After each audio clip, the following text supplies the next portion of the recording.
There are places on this planet that defy logic. Silent monuments of stone and bone that whisper of civilizations lost to time. Beneath deserts, mountains, and oceans lie puzzles carved with impossible precision. Relics that seem to mock everything we think we know about human history. Who built them? And why? Why do some align perfectly with the stars, as if guided by hands that understood the heavens long before astronomy was born? And what secrets still sleep beneath the dust, guarded by tombs, tablets, and ruins that refuse to give up their truths? From the eerie plains of ancient Peru to the shadowed depths beneath the Mediterranean, the earth holds a record far older and far stranger than the textbooks admit. Each discovery unravels one mystery, only to awaken another. So sit back, open your mind, and prepare to travel through the forgotten corridors of time.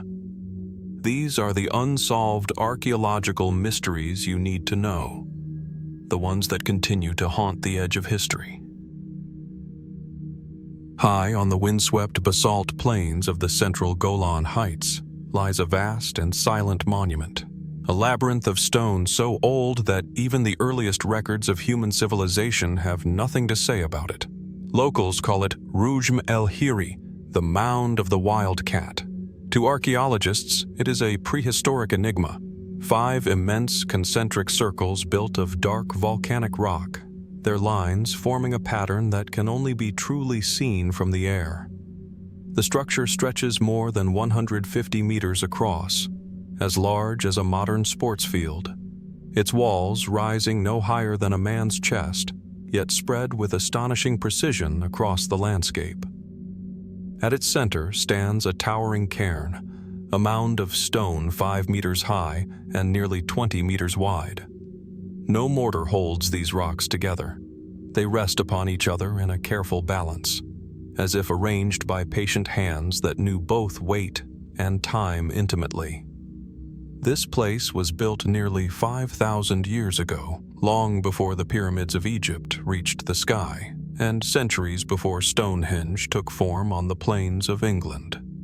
Its age places it deep within the early Bronze Age, when scattered pastoral communities moved through this rugged land. Yet no one can say for certain who those builders were, or what impulse drove them to haul some 40,000 tons of basalt into a design that endures even after millennia of storms, earthquakes, and wars. From the ground, Rujm el-Hiri is disorienting, a maze of low, broken walls where the horizon always seems to shift. But from above, the pattern reveals itself, circles within circles, radiating from a hidden center. To stand here at dawn, when the first light spills across the basalt hills, is to feel the presence of something older than memory, an intelligence that once measured the stars and the shadows of the earth. Some archaeologists believe the monument served as a ceremonial or funerary site, a place of gathering for ancient rituals. The central mound, they say, may have been a tomb, though no clear evidence of burial has ever been found. Excavations in the 1960s and again in the late 20th century uncovered shards of pottery, fragments of bone, and traces of ancient fire. But none of these finds have revealed the monument's true purpose. Others have looked beyond the earthly. Several of the outer walls appear to align with key astronomical events, particularly the summer and winter solstices. On certain days of the year, the rising sun seems to pass precisely through the eastern gate, casting a line of light that cuts across the inner circles and touches the central mound. Was this intentional? Or is it coincidence, the product of chance and erosion over 5,000 years? Still, the possibility lingers that this place was not just a tomb or a gathering ground, but a calendar in stone, a primitive observatory built to mark the turning of the seasons and the movements of celestial bodies. If so, its builders possessed an understanding of geometry and time far beyond what their contemporaries are thought to have known. In Hebrew, the site is known as Gilgal Rephaim, the Circle of the Giants. In ancient texts, the Rephaim were said to be the spirits of great warriors, beings of immense stature who once walked the earth. Could this name preserve a faint echo of an older legend? One that once connected the site to something supernatural, or at least beyond human scale? Among local traditions, whispers persist that Rujm el-Hiri is a gateway, a meeting point between worlds, a place where the boundaries of the living and the dead, the earthly and the celestial, blur. Even modern visitors sometimes describe a strange stillness here, a sense that time itself slows within the concentric walls, that sound falls differently in the cold Golan air. Skeptics see nothing more than the remains of an ancient village or animal corral, its geometry exaggerated by erosion and imagination.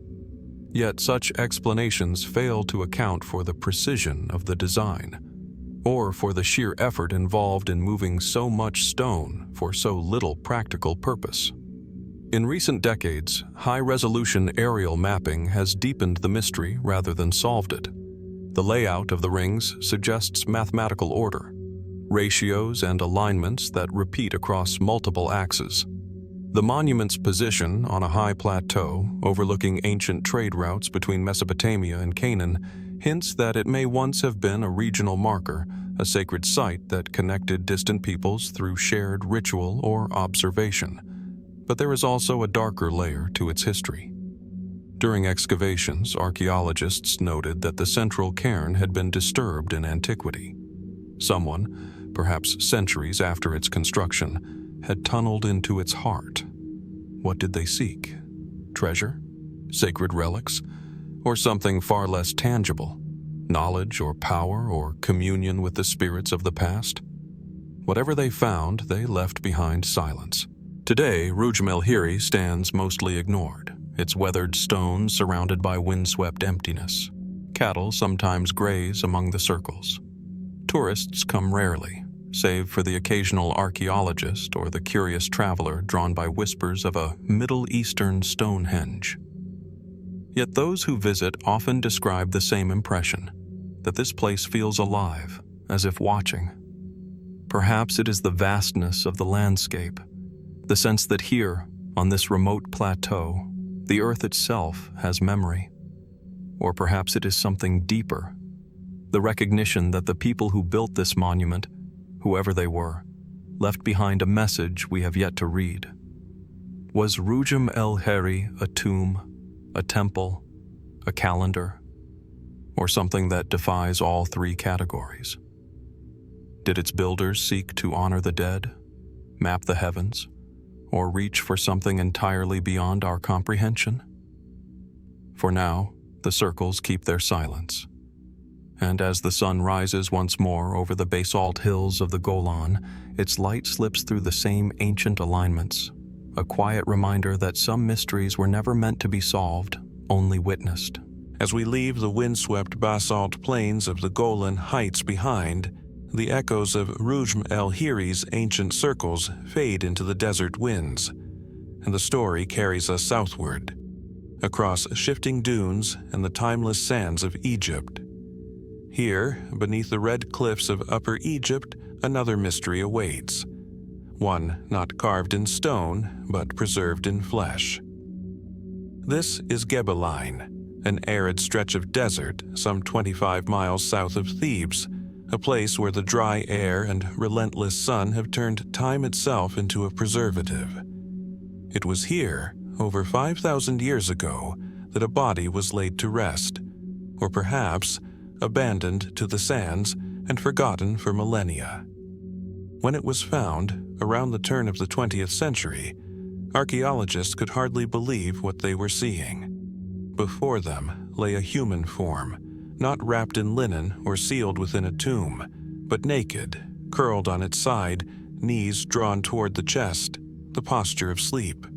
The skin was leathery but intact, the hair still clinging to the scalp, the features unmistakably human. This was no stylized sarcophagus or gilded pharaoh. It was a real person, fragile, small, and hauntingly lifelike. The body would come to be known as the Gebelein Man, or sometimes Ginger, because of the reddish tint of his hair. But the name, though casual, conceals something profound. This man lived more than 5,300 years ago, during Egypt's pre-dynastic period, long before the first pyramids, before hieroglyphs, before even the idea of pharaohs. And yet here he is, whole, tangible, face to face with the modern world. Unlike the famous mummies of later dynasties, this one was not artificially embalmed. There were no resins, no linen wrappings, no sacred rites of preservation. Instead, the desert itself had done the work. The heat, the salt, and the dryness of the sand naturally desiccated the body, halting decay almost instantly. By accident or intention, this man became one of the oldest naturally preserved humans on Earth. For decades, that was the end of the story, a remarkable but straightforward case of prehistoric burial. Until modern science began to ask new questions. CT scans, chemical analyses, and 3D imaging revealed something unexpected. This man did not die peacefully. Beneath the preserved skin, researchers discovered a deep puncture wound just below the left shoulder blade, a clean, penetrating injury that sliced through ribs and lung. The angle and depth suggested not a fall nor an accident, but an attack. The Gebelein man, it seemed, was murdered. The revelation transformed the mummy from an archaeological curiosity into the earliest known case of intentional homicide ever recorded. He was young, perhaps 18 to 21 years old, healthy and well-nourished. There were no defensive wounds, no sign of struggle. The blow was sudden, likely from behind. The weapon may have been a copper blade, or perhaps a sharpened flint knife, one of the earliest tools capable of killing with such precision. But who struck the blow? And why? To understand that question, one must imagine the world of pre-dynastic Egypt, a land not yet united, divided among small tribal communities scattered along the Nile. Resources were scarce, and the earliest signs of conflict were beginning to appear. Archaeological evidence suggests that warfare, or at least organized violence, was emerging at this time. Was the Gebelein man a victim of that turbulence, a casualty of an ancient feud, or something more personal, revenge, jealousy, betrayal? We will never know. No records were left behind, no witnesses survived. His story is written only in the silence of his wound. And yet, there is something eerily intimate about this discovery. Unlike the golden masks and royal coffins that usually symbolize Egypt's past, the Gebelein man shows us something raw, human, and painfully familiar. The face of an ordinary person who lived and died thousands of years ago, preserved in a moment of violence that transcends time. But the mysteries do not end with his death. Several other naturally mummified bodies were discovered near him in Gebelein, men and women, all laid in similar crouched positions, without coffins or wrappings. Some bore faint traces of red ochre, a pigment often associated with ritual or rebirth. Were these simple burials or something ceremonial, perhaps marking a rite of passage into another world? The arrangement of the graves, the orientation of the bodies, facing west toward the setting sun, suggests deliberate placement. To the ancient Egyptians, the west was the land of the dead, the place where the sun vanished each night only to rise again in rebirth. Could it be that even before written religion, the people of Gebelein already believed in some form of afterlife, a cycle of death and renewal written into the movement of the heavens? And what of the man's reddish hair? Unusually well preserved, unusually bright. Some scientists suggest it may have been a natural pigment altered by minerals in the sand. Others note that in many ancient cultures, red was the color of vitality and danger, the color of both life and blood. Was this coincidence or symbol? Then there is the question of intent.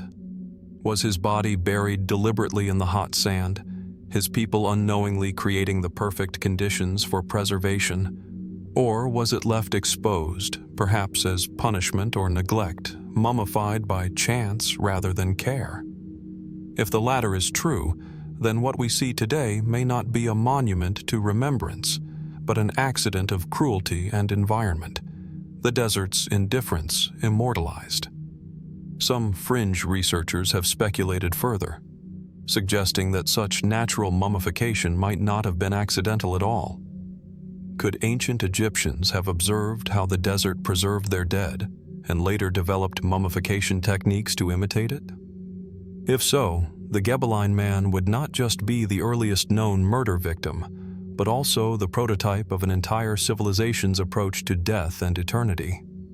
There are even those who wonder whether these early bodies were part of something larger, a forgotten tradition of preservation, one that predates Egypt's dynasties and perhaps influenced them. No evidence confirms this, but the possibility lingers, subtle and unsettling, that what began as one man's burial became the seed of a belief system that would define Egypt for 3,000 years.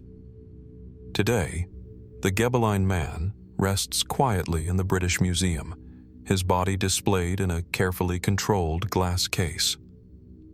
The air around him is kept dry, the lighting dim, to mimic the desert that first preserved him. Visitors pass by, often unaware that they are standing before one of the oldest intact humans ever found, a being from a world without writing, without kings, without cities. His presence raises quiet questions that words cannot answer. What name did he once have? What dreams filled his short life along the banks of the ancient Nile? Who held the knife that ended it?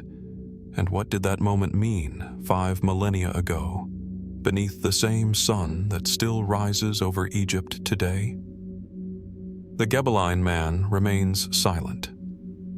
His lips, once soft, are now drawn tight. His eyes, long turned to dust, no longer see. But through him, we glimpse the fragile thread of humanity that binds every age. The desire to live, the certainty of death, and the strange, persistent hope that something of us might endure beyond it. And so the desert keeps its secret.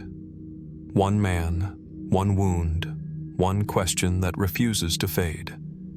How much of our past, we must wonder, still lies buried in the sands, waiting like him to be found? From the arid sands of Egypt, our journey shifts northward, crossing mountains, rivers, and centuries, to a place where the air is thinner and the wind carries the echoes of ancient stones. Here, in the rugged highlands of southern Georgia, sits a fortress that has quietly resisted both time and understanding. Known today as Abuli Fortress, it crowns a volcanic plateau with an austere dignity, its massive walls blending almost seamlessly into the natural rock beneath. Approaching the site, the first impression is one of scale and isolation. The plateau rises sharply from the surrounding valleys, its edges falling away in sheer cliffs. From a distance, the fortress appears almost sculpted from the mountain itself, a monolith of basalt and stone, dark against the pale Caucasian sky. Its walls are irregular yet deliberate, thick and enduring, built with enormous blocks carefully fitted without mortar. Some stones weigh several tons, their placement precise enough to suggest more than mere defensive necessity. Archaeologists estimate that the site dates back to the Bronze Age, roughly 3,000 years ago. Yet, for all its apparent solidity and age, little is definitively known about the people who constructed it. Written records are absent. No inscriptions, carvings, or artifacts clearly identify the builders or their purpose. In fact, much of the fortress's design seems unusually abstract for its time, a blend of functional architecture and forms that defy easy classification. The walls themselves, while robust, form an irregular shape that follows the contours of the plateau rather than adhering to a standard geometric plan. Large entrances punctuate the structure at unexpected intervals, while inner chambers, terraces, and platforms suggest spaces designed for both occupation and ritual. Was Abuli Fortress simply a defensive stronghold, intended to protect a small community from marauders? Or did it serve something more elusive? A ceremonial center, a gathering place for tribal leaders, or even an observatory aligned with celestial events? Some researchers point to the fortress's elevation and alignment with surrounding peaks as evidence of astronomical knowledge. On certain days of the year, shadows cast by nearby mountains fall across the walls in patterns that could have been meaningful to its builders. But without written records, these theories remain speculative, tantalizing glimpses into the minds of a people otherwise lost to history. Inside the walls, the sheer scale of the stones evokes questions about labor and organization. Moving such heavy blocks up steep inclines would have required considerable coordination, knowledge of levers and ropes, and a communal effort that speaks to a society with sophisticated planning and social structure. Yet there are no remains of settlements within the fortress itself, no clear domestic quarters or storage areas large enough to house a significant population. Why invest so much effort in a structure that seems, at first glance, to lack ordinary utility? The fortress's placement also raises intriguing questions about its strategic significance. From the plateau, one can see valleys stretching for miles in nearly every direction. Ancient trade routes, rivers, and fertile lands. Any community residing here would have had a commanding view of approaching groups, both friend and foe. Yet, despite this commanding location, evidence of battle or long-term occupation is minimal. The walls appear untouched by siege or destruction, as if the fortress was built to be formidable in theory rather than tested in practice. Local folklore adds another layer of mystery. Stories passed down through generations speak of hidden chambers, secret passages, and sacred spaces within the fortress, places known only to the builders. Some say the site was connected to celestial events or cycles, perhaps functioning as a calendar, marking solstices or equinoxes with the shadows of the rising and setting sun. Others whisper of ancient rituals, offerings or gatherings that invoked the spirits of mountains and sky. Modern exploration has revealed traces of pottery, obsidian tools, and fragments of metalwork, small hints at the daily lives of those who might have lived or visited here.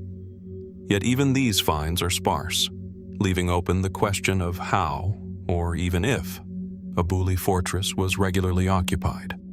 Its sheer presence, perched high and silent, seems to speak more of symbolic power than practical use. Some researchers have speculated that the fortress may have been part of a broader network of highland sites in the South Caucasus, perhaps acting as a node in a system of communication or territorial control. Others, more adventurous in their interpretation, suggest it might have had spiritual significance, a place deliberately removed from mundane life, where only select individuals could gather, perform rites, or observe the heavens. Its geometric irregularities fuel further speculation. Certain platforms within the fortress align in ways that could correspond to distant peaks or astronomical points. A rudimentary observatory, perhaps, or a sacred map etched in stone. Others note the possible symbolic meaning of the irregular walls, arguing that the fortress was designed less for defense than as a statement of human ingenuity, a physical manifestation of authority and permanence. Yet no consensus exists. The fortress remains a puzzle, one that can be measured, climbed, photographed, and studied, but not fully explained. Every hypothesis opens new questions. Who were the builders? Why choose such an isolated and arduous location? What knowledge, ritual, or intention shaped the placement of each colossal stone? Standing on the plateau today, it is easy to sense the fortress's silent authority. The wind whistles across the exposed walls, carrying the cold scent of mountain air. The rocks themselves seem to hum with history. The weight of labor, the imprint of hands long gone, and the unspoken purpose of a structure that has endured longer than any story that might have explained it. Abuli Fortress does not reveal its secrets easily. Its stones are stubbornly mute, its purpose uncertain. And yet, perhaps that is precisely why it captivates, because it exists as both a monument to human effort and a question that transcends time. What was Abuli Fortress meant to guard? Territory, knowledge, or something more abstract, like the power of belief itself? And if so, what might still remain hidden among its terraces, chambers, and walls, waiting for the careful eye to see? Here, perched on the rugged plateau of southern Georgia, we are reminded that not all mysteries are meant to be solved immediately. Some endure in stone and shadow, challenging us to look, to wonder, and to imagine. From the rugged highlands of Georgia, our journey now curves westward across the Mediterranean Sea to the windswept hills of Sardinia, an island where stone and sky meet in stark, enduring harmony. Here, among rolling pastures and limestone ridges, stands a monument unlike any other in Europe. Nuraghe, Genna, one of the island's most enigmatic and best preserved Nuraghe. The first sight of the site evokes an immediate sense of wonder. Rising above the landscape, the structure is a massive tower of roughly hewn basalt blocks, circular and tapering slightly toward the top, its silhouette against the sky at once commanding and mysterious. Surrounding the central tower are smaller towers, defensive walls, and corridors, a labyrinthine arrangement that hints at both engineering skill and deliberate design. From a distance, it seems almost organic, as though the builders coaxed the stone upward from the earth itself. Nuraghe Genna dates back over 3,500 years to the Bronze Age Nuragic civilization. These enigmatic people left no written records, only these stone towers, settlements, and burial sites. The purpose of such monuments has been debated for decades. Were they fortresses, defending communities against rival tribes? Were they ritual centers, places where elites conducted ceremonies or observed celestial events? Or did they serve some function we have yet to imagine, lost in the silent centuries that followed? Walking among the ruins, one is struck by the precision of the construction. The main tower, known as the mastio, is built with stones meticulously placed without mortar, some weighing hundreds of kilograms. Inside, narrow corridors twist upward, leading to chambers that could have been used for storage, refuge, or ritual. The walls are thick, designed to withstand both the elements and human assault. Yet there is an elegance to their curvature, a rhythm that suggests more than simple practicality. Archaeologists have noted that the arrangement of Genna is not uniform, and yet it reflects a coherent architectural plan. Towers and walls follow a logic of defense and visibility, yet some corridors appear almost ceremonial, too narrow for practical use but ideally proportioned for movement in small numbers. Could this duality, functional yet symbolic, indicate a society balancing survival with spiritual expression? Nearby, excavations have uncovered traces of domestic life, pottery shards, grinding stones, and remnants of hearths. Yet even with these clues, much remains mysterious. The scale of construction far exceeds what the population density of the time would suggest. How many people could have mobilized the labor needed to raise these towering stones? What motivated them to invest so much energy into structures whose function remains ambiguous, even to modernize? Beyond the practical considerations lies another layer of intrigue: the possible astronomical significance of Nuraghe Genna. Some researchers have noted alignments between the towers and the rising or setting sun on certain days of the year.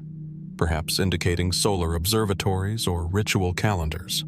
Others point to the positioning relative to nearby water sources, mountain peaks, or sacred sites, suggesting that the location itself may have been chosen with symbolic or spiritual reasoning in mind. The lack of written language amplifies the mystery. Without records, we can only interpret through observation, measurement, and inference.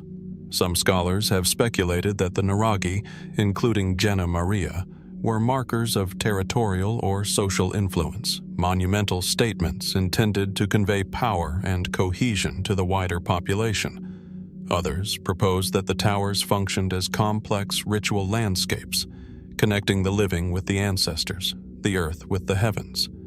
There are even more speculative ideas. Some researchers argue that the scale, geometry, and distribution of Nuraghe across Sardinia hint at advanced astronomical knowledge, perhaps used to track celestial events or agricultural cycles. Others suggest they could have functioned as communication networks, a series of visual signals spanning the rugged island landscape. While evidence for these theories remains circumstantial, they serve to highlight just how little we truly understand about the civilization that built them. Inside Genna Maria, the quiet is profound. The stone corridors echo faintly with imagined footsteps, the weight of centuries pressing gently on the visitor. There is a rhythm here, of stones stacked by careful hands, of walls that have resisted wind and rain, and of human effort preserved across millennia. One cannot help but wonder about the people who built these towers, their daily lives, their beliefs, their fears, and their ambitions. The Nuraghe are more than architectural feats. They are monuments to human ingenuity and endurance, standing silent amid the hills as both guardians and mysteries.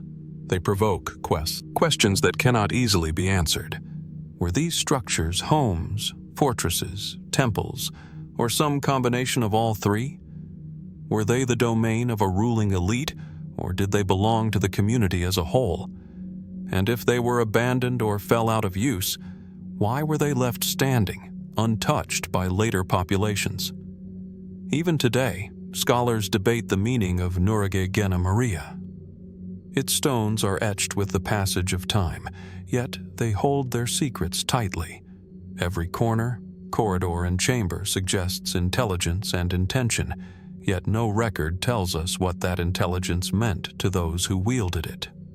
As we stand on the plateau, looking over the rolling Sardinian hills, it becomes clear that Genna Maria is more than a relic. It is a question in stone, a riddle embedded in the landscape, inviting reflection and speculation. It challenges us to consider the ingenuity, resourcefulness, and beliefs of a civilization that left no words, only enduring monuments. What stories lie hidden within its walls, waiting for careful eyes and patient hands to uncover? How much of human history remains silent, encoded not in texts, but in stone and shadow? Nuraghe Genna. Maria endures, a quiet sentinel of mystery, reminding us that even in the familiar landscapes of Europe, the past still holds wonders we can glimpse, but may never fully understand.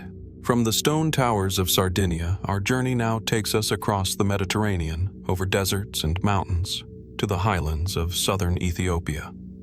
Here, the land rises in rolling hills dotted with acacia and scrub, and the air carries a timeless stillness, as though the earth itself has paused to witness the ages. Among these hills lies a place of extraordinary mystery. Tiya Stelae Field, a site that whispers of a forgotten civilization through rows of carved stones stretching across the landscape. At first glance, the stelae appear simple, upright slabs of dark volcanic rock, weathered by centuries of wind and rain, standing solitary or in small clusters. Yet, as one walks among them, the details emerge, intricate carvings etched into the surface, abstract symbols that defy easy interpretation. Some resemble swords, crescent moons, or human figures, while others present patterns that may reflect geometric or symbolic significance. The sheer number of stelae, more than 36 upright stones at the site alone, with dozens more scattered in the surrounding region, conveys an impression of deliberate, organized purpose. Dating back between 1000 and 500 BCE, the Tiya Stelae are attributed to the pre-Aksumite period, a time when the highlands were home to complex yet largely undocumented communities. Archaeologists believe the stelae served as grave markers, memorializing important individuals, possibly warriors or leaders. Yet even this conventional explanation leaves questions unanswered. Why are the carvings so strikingly uniform? Why do some stelae display iconography that seems ceremonial rather than commemorative? And what social or religious structure dictated the creation of these monuments so many centuries ago? The stelae themselves are remarkable in both form and technique. The stones, quarried locally, are skillfully shaped into precise, elongated forms, some reaching more than 3 meters in height. Each upright slab is anchored carefully into the ground, ensuring stability against the shifting earth and seasonal rains. The carvings are etched deeply, surviving centuries of erosion with surprising clarity. In particular, many stelae feature a double-edged sword motif, an image repeated across multiple stones and sites in southern Ethiopia. Could this reflect a culture of warriors, a symbolic code, or is it a visual language whose meaning has been lost to time? Walking among the rows, the arrangement of the stelae begins to reveal a subtle order. They are not randomly scattered, but appear aligned along axes that may correspond to geographic features or astronomical markers. Some researchers have suggested that the positioning of certain stones could be linked to solar events, such as solstices, or to prominent landmarks like hills and rivers. Others propose a social significance, a territorial or familial map carved in stone, marking boundaries or ancestral grounds. Yet without written records, all interpretations remain conjectural, leaving the site suspended in mystery. Tiya's carvings invite reflection as much as study. The human figures, when present, are stylized rather than naturalistic, often reduced to a combination of lines and shapes that evoke the essence of the human form rather than its details. Swords, crescents, and geometric patterns dominate the design vocabulary, suggesting that the creators were communicating a shared visual language, one deeply symbolic and understood by their community, but opaque to us. What did these images mean to the people who carved them? Were they protective symbols, emblems of authority, or elements of a cosmology now lost to memory? The stelae are more than individual markers. Collectively, they create a landscape imbued with meaning. As the sun moves across the Ethiopian highlands, shadows stretch along the stones, highlighting shapes and angles in ways that may have been intended by their creators.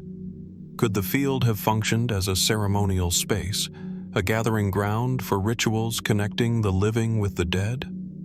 Or was it a place of observation, where patterns in the heavens were tracked alongside the cycles of life and death?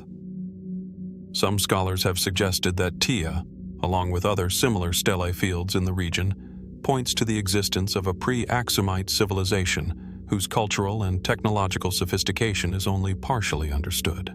The stelae hint at a society capable of complex planning, symbolic communication, and artistic expression, yet one that left no written records, no definitive explanations for the symbols and arrangements they created. Beyond the academic theories, local traditions add another layer of intrigue.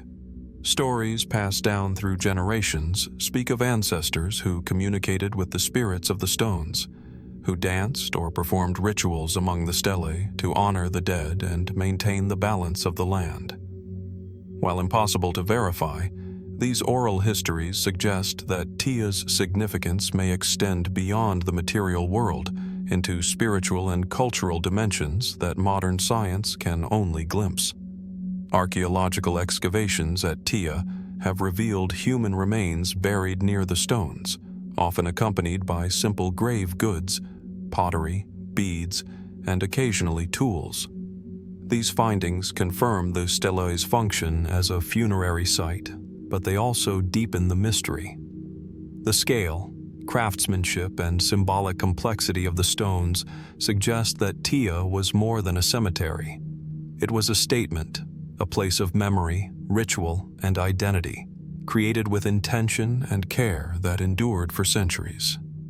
Yet for all the evidence, the site continues to resist full understanding. The motives behind the carvings, the rules governing the layout, and the cultural meanings encoded in the stones remain elusive.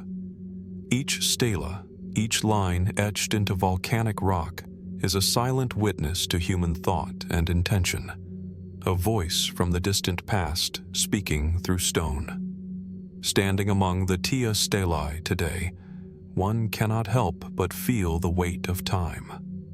The air is still, punctuated only by the sound of wind across the hills. The stones, aligned and etched with care, seem almost to hum with quiet knowledge.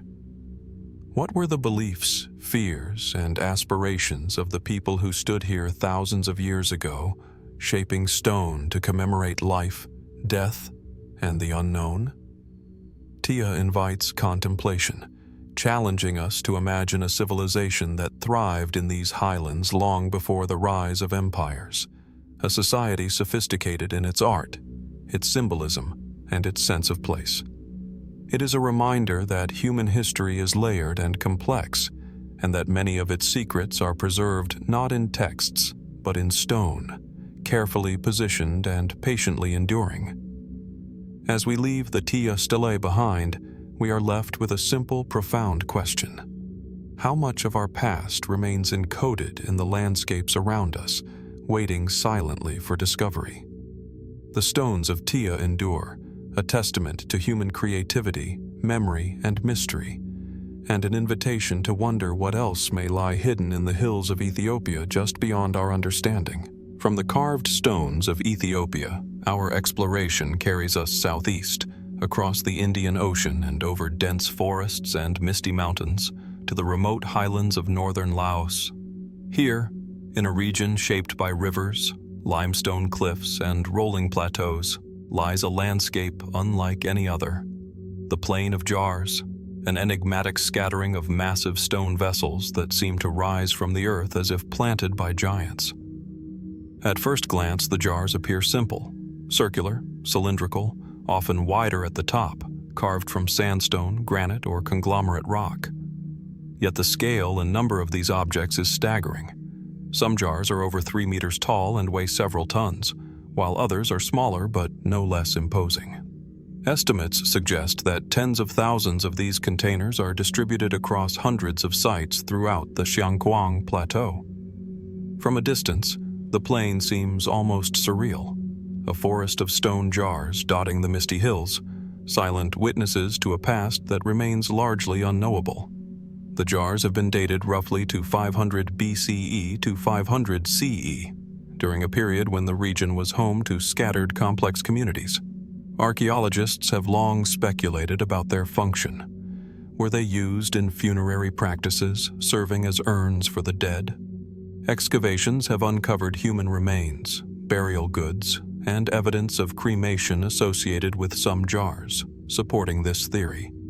Yet many jars contain nothing at all, their interiors empty and unmarked. What dictated which jars would hold remains and which would remain hollow? Walking among the jars, the craftsmanship becomes more apparent. Each vessel was carved from a single block of stone, some transported over several kilometers from distant quarries. The sheer effort required to carve, move, and position these enormous objects in an uneven, hilly landscape is almost unimaginable. Who were the people capable of such monumental work, and what motivated them to invest so much labor into something so enigmatic. The placement of the jars adds another layer of mystery. Some sites cluster the jars in seemingly deliberate arrangements, rows, circles, or patterns aligned with terrain features. Others are scattered irregularly across hillsides. Certain jars are positioned with openings facing cardinal directions or aligned with distant mountains.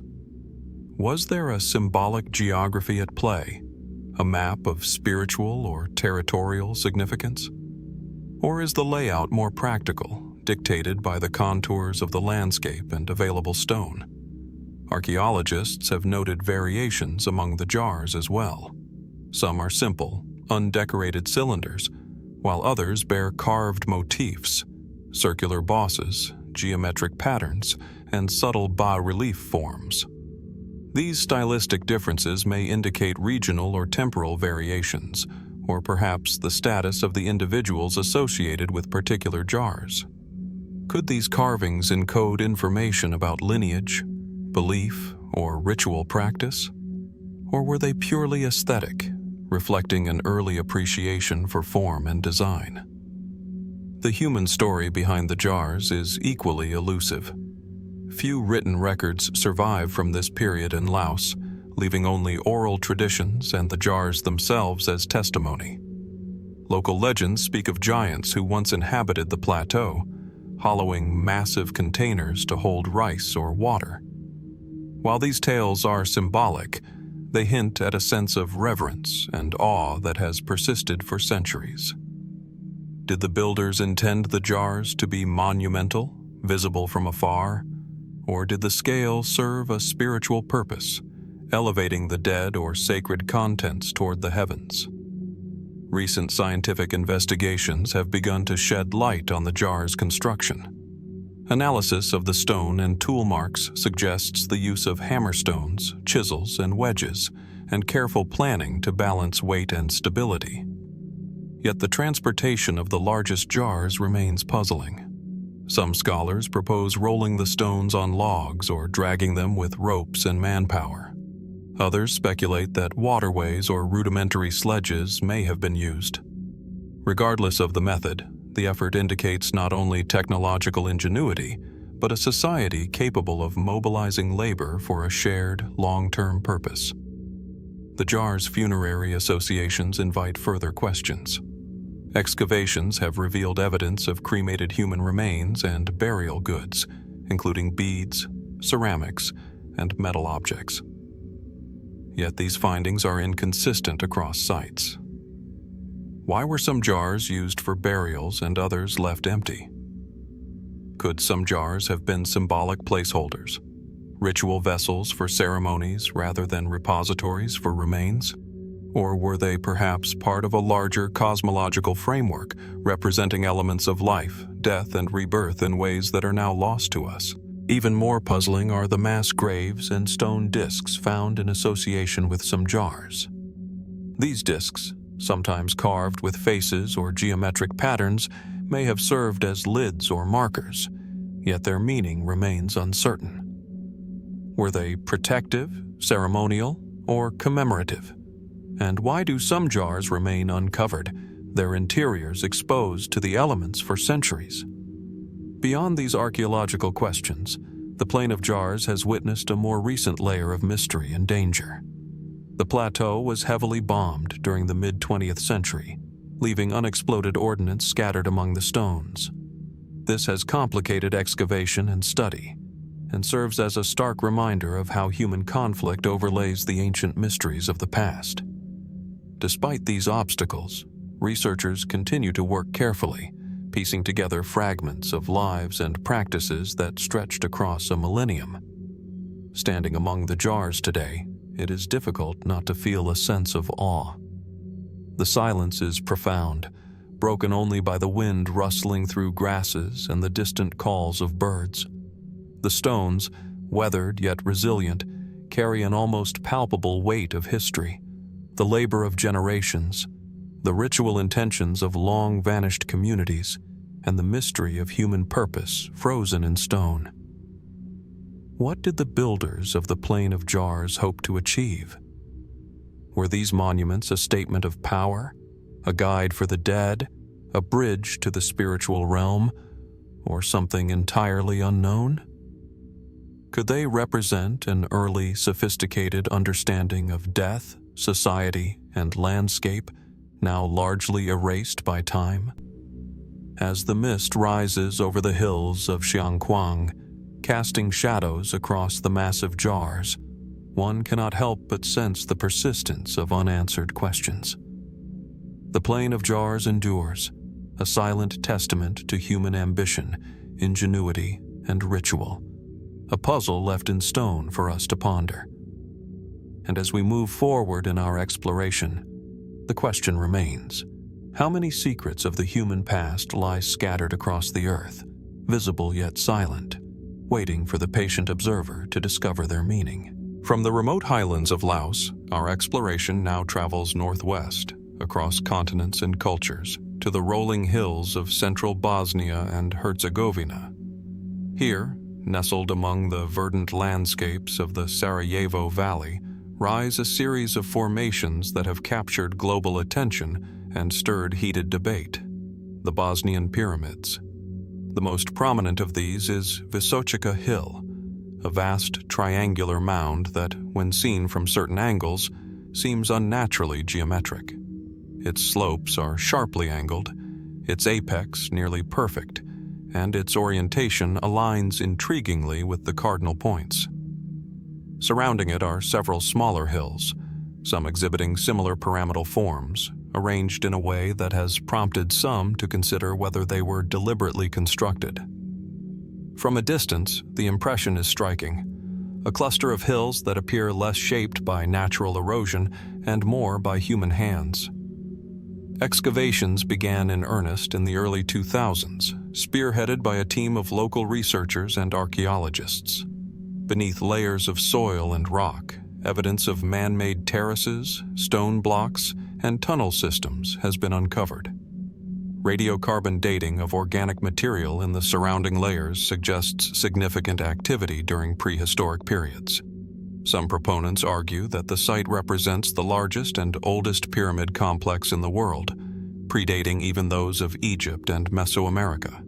Critics, however, caution that these formations are natural hills, shaped over millennia by tectonic and geological processes, with any stone structures representing later human activity rather than original construction.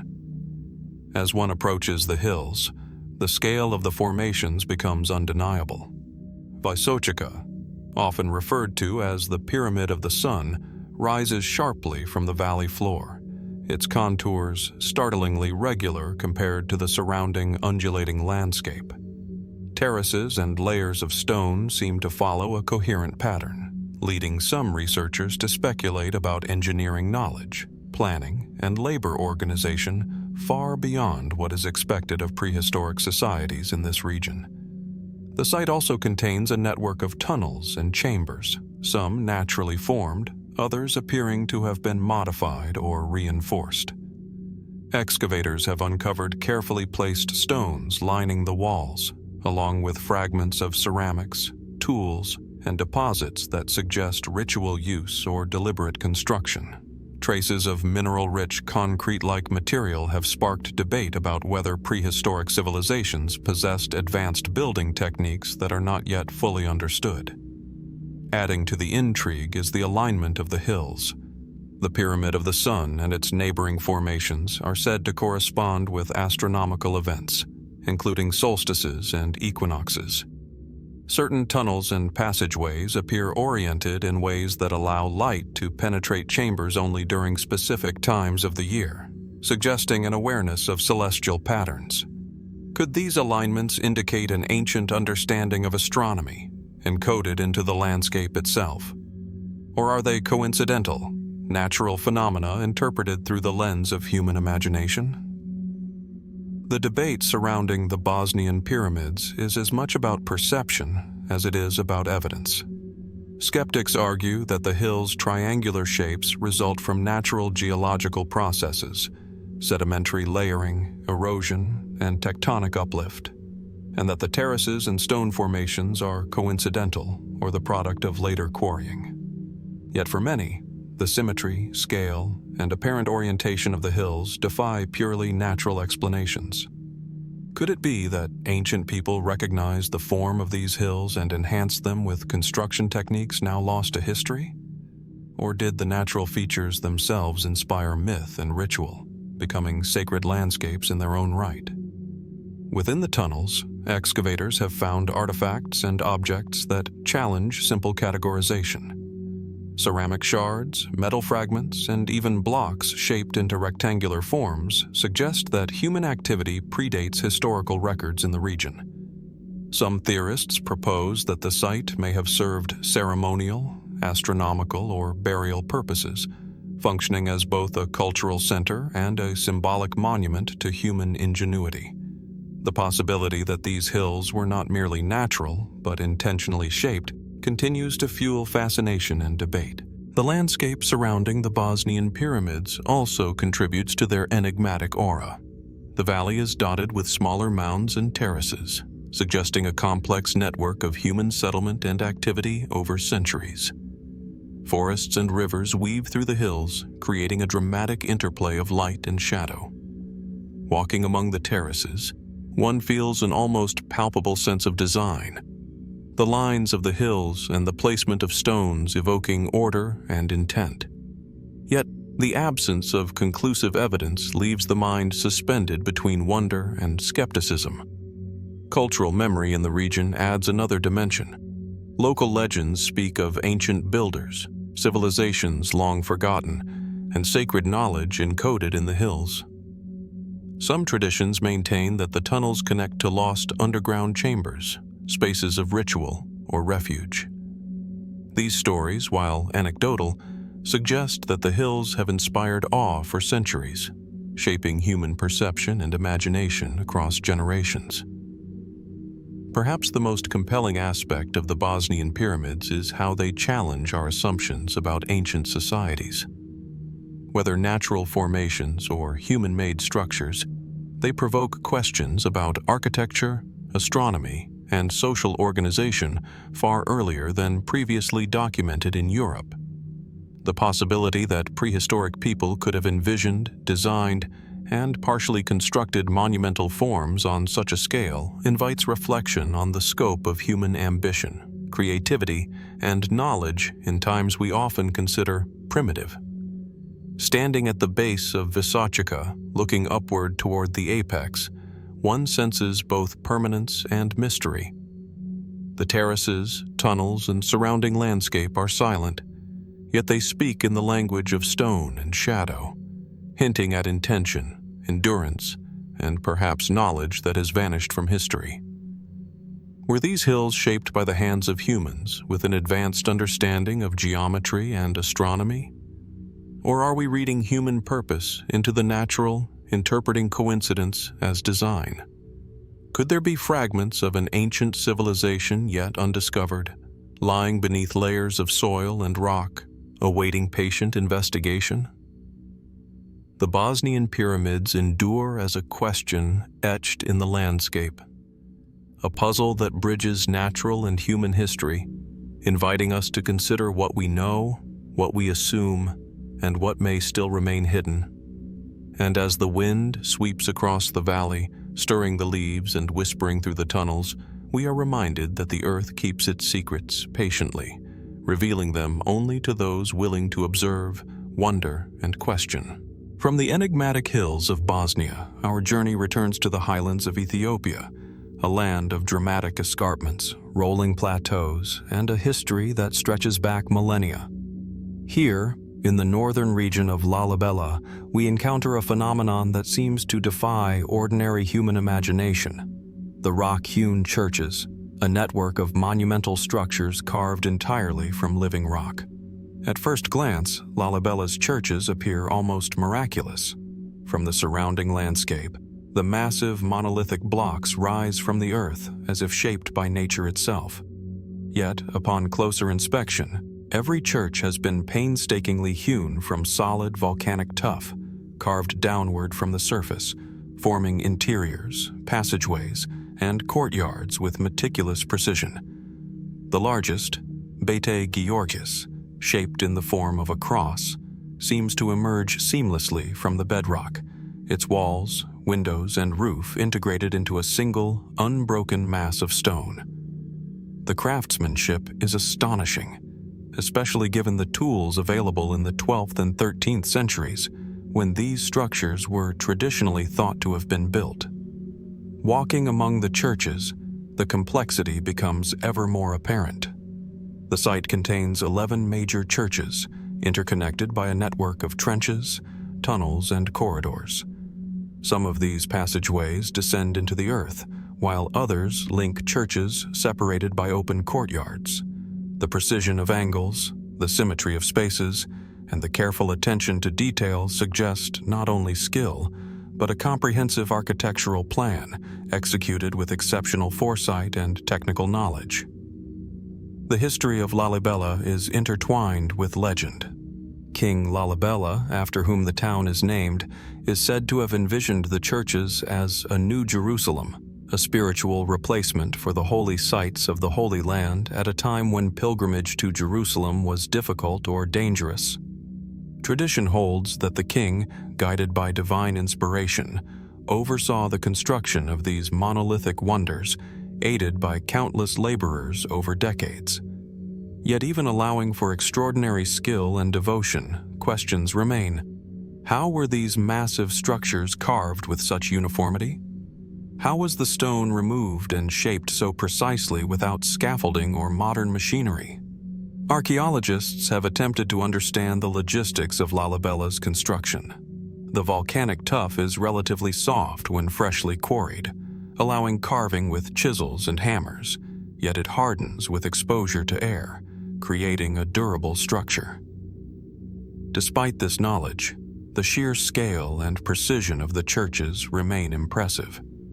The interiors include intricate carvings, columns, bas-reliefs, and altars, all sculpted from the same stone. Every element, from the size of a doorway to the proportion of a roofline, suggests careful planning and execution beyond ordinary craftsmanship. The orientation and layout of the churches add another layer of mystery. Some researchers have suggested that the alignment of certain buildings corresponds with solar or celestial events, possibly marking equinoxes, solstices, or other astronomical phenomena. Could Lalibela have been not only a spiritual center, but also a place of cosmic observation, where architecture, ritual, and astronomy intersected in subtle, deliberate ways? The tunnels that link some of the churches may have had practical purposes, shelter, processions, or protection, but they could also carry symbolic or ritual significance, reflecting a worldview that integrated physical and spiritual journeys. The monolithic nature of the structures also raises intriguing questions about labor and society. The churches were carved from the top down, a process that required removing enormous quantities of rock, coordinating teams of workers, and maintaining architectural precision throughout. This suggests a highly organized workforce and a society capable of sustaining large-scale projects over extended periods. But who exactly were these laborers, and what knowledge guided their hands? The absence of detailed contemporary records leaves these questions open, inviting speculation as to the techniques, tools, and organizational methods they employed. Beyond the engineering and architectural feats, Lalibela is suffused with spiritual and symbolic resonance. The churches are named for saints, biblical locations, and holy objects, connecting the site to a wider Christian cosmology. Many legends describe angels assisting the workers, moving massive stones in the dead of night. While these stories are devotional rather than literal, they hint at the awe-inspiring impression the site must have made on contemporaries, who could scarcely conceive of such a construction without divine intervention. Some scholars have suggested more speculative possibilities. Could Lalibela reflect knowledge inherited from earlier, now lost civilizations? Was there a continuity of architectural expertise stretching back centuries or even millennia that influenced its design? The precision, scale, and integration of natural landscape with carved structures suggest an understanding of geology, structural integrity, and aesthetics that is astonishing for the period. Even today, Lalibela challenges assumptions about the limits of medieval engineering. Pilgrims, historians, and tourists alike are struck by the feeling of harmony between rock and space, function and form. The churches are not merely shelters or ceremonial spaces. They are expressions of vision, carved into the earth in a way that seems both permanent and ethereal, monumental and intimate. Standing in the narrow corridors between churches, one can sense the centuries of devotion, labor, and mystery that have accumulated here. The walls, etched with patterns, worn smooth by generations of hands, carry the silence of those who carved, prayed, and walked these spaces long before us.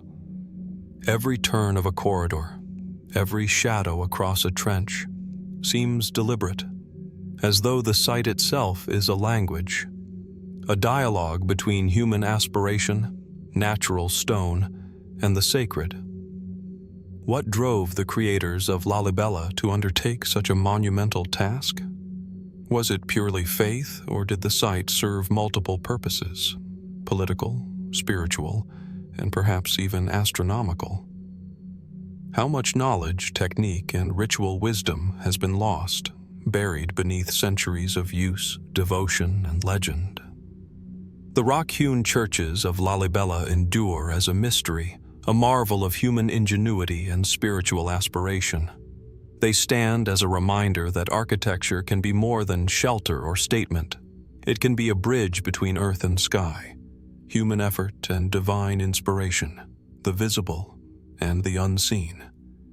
And as the light shifts over the highlands of Ethiopia, casting long shadows across the monolithic stones, we are left to wonder, how much of the past still speaks to us through stone, waiting for patient observation and imagination to reveal its secrets? From the sacred highlands of Ethiopia, our journey now sweeps northward across the Mediterranean to the historic port city of Alexandria, Egypt, a city long celebrated for its ancient libraries, lighthouses, and the tombs of forgotten rulers. Beneath the modern streets of this storied metropolis, archaeologists uncovered a discovery that captured global attention and sent ripples through both scientific and public imagination: the Black Sarcophagus of Alexandria. The sarcophagus itself is imposing and enigmatic. Carved from a single piece of black granite, it measures over 2 meters in height and 2.7 meters in length, with walls nearly a meter thick. Its surface is worn and etched with faint inscriptions, whose meanings remain partially obscured by the passage of time. The lid, heavy and seamless, fits tightly into the base, concealing its contents from view and adding to the aura of mystery. When it was first uncovered, water had seeped into the sarcophagus over centuries, turning it into a murky tomb that harbored an air of ominous secrecy. The initial examination revealed something extraordinary: a dark liquid inside, nearly filling the sarcophagus to the brim. Early reports suggested the fluid might be some form of preservative, but testing proved inconclusive. Its chemical composition remains partially unknown, and it may have been introduced deliberately during burial or seeped from environmental sources over millennia. This fluid, combined with the sheer mass and density of the sarcophagus, contributes to an almost cinematic sense of foreboding. A relic that has resisted human curiosity for over 2,000 years. The sarcophagus is thought to date back to the Ptolemaic period, around 300 BCE, an era of Egyptian history known for its fusion of Greek and Egyptian cultural elements. Yet despite its age and stylistic markers, the identity of the person interred, or intended to be interred, remains uncertain. Inscriptions reference individuals named Alexandros and Glaucias, but beyond these names, the historical record offers little clarity. Were they members of the Ptolemaic elite, high-ranking officials, or figures lost entirely to history? Archaeologists have noted that the sarcophagus is exceptionally dense and unusually heavy, weighing an estimated 30 tons. Moving such a massive stone, cutting it with precision, and carving it in a time before modern machinery suggests a high degree of technical expertise and labor organization. How the ancient builders achieved this feat remains a matter of debate, though some propose techniques involving levers, sledges, and meticulous planning. Inside, alongside the dark liquid, remains of skeletal fragments were found, although these were too degraded to allow definitive identification. The composition of the liquid, possibly mixed with natural decomposition byproducts, has led some researchers to speculate about ritualistic or preservative practices unknown in other Ptolemaic burials. Could this fluid have been intended to preserve the body, to act as a protective element, or even as part of a ceremony intended to maintain spiritual connection with the deceased? The lid and exterior walls are equally compelling. Chiseled inscriptions and carvings show a blend of Egyptian and Hellenistic motifs, combining stylized geometric patterns, religious iconography, and ornamental flourishes.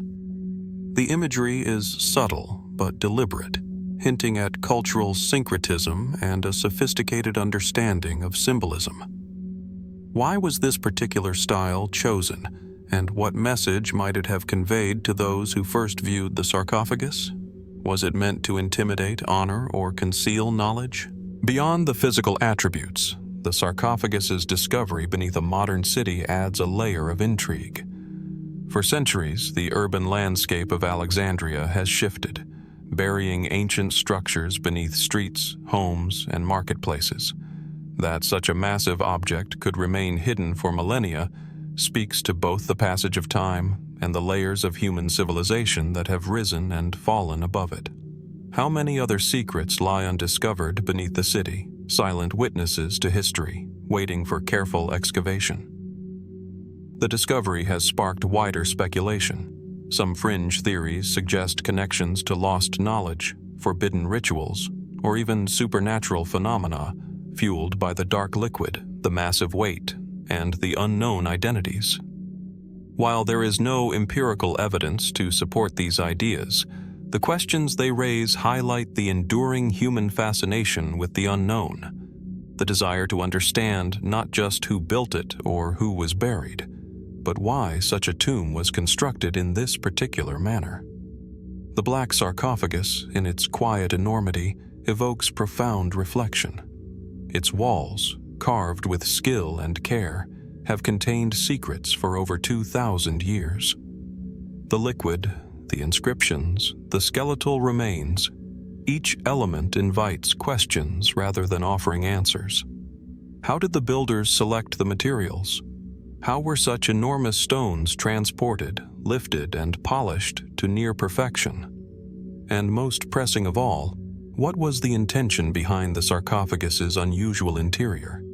Standing beside it today, one can almost sense the weight of history pressing down.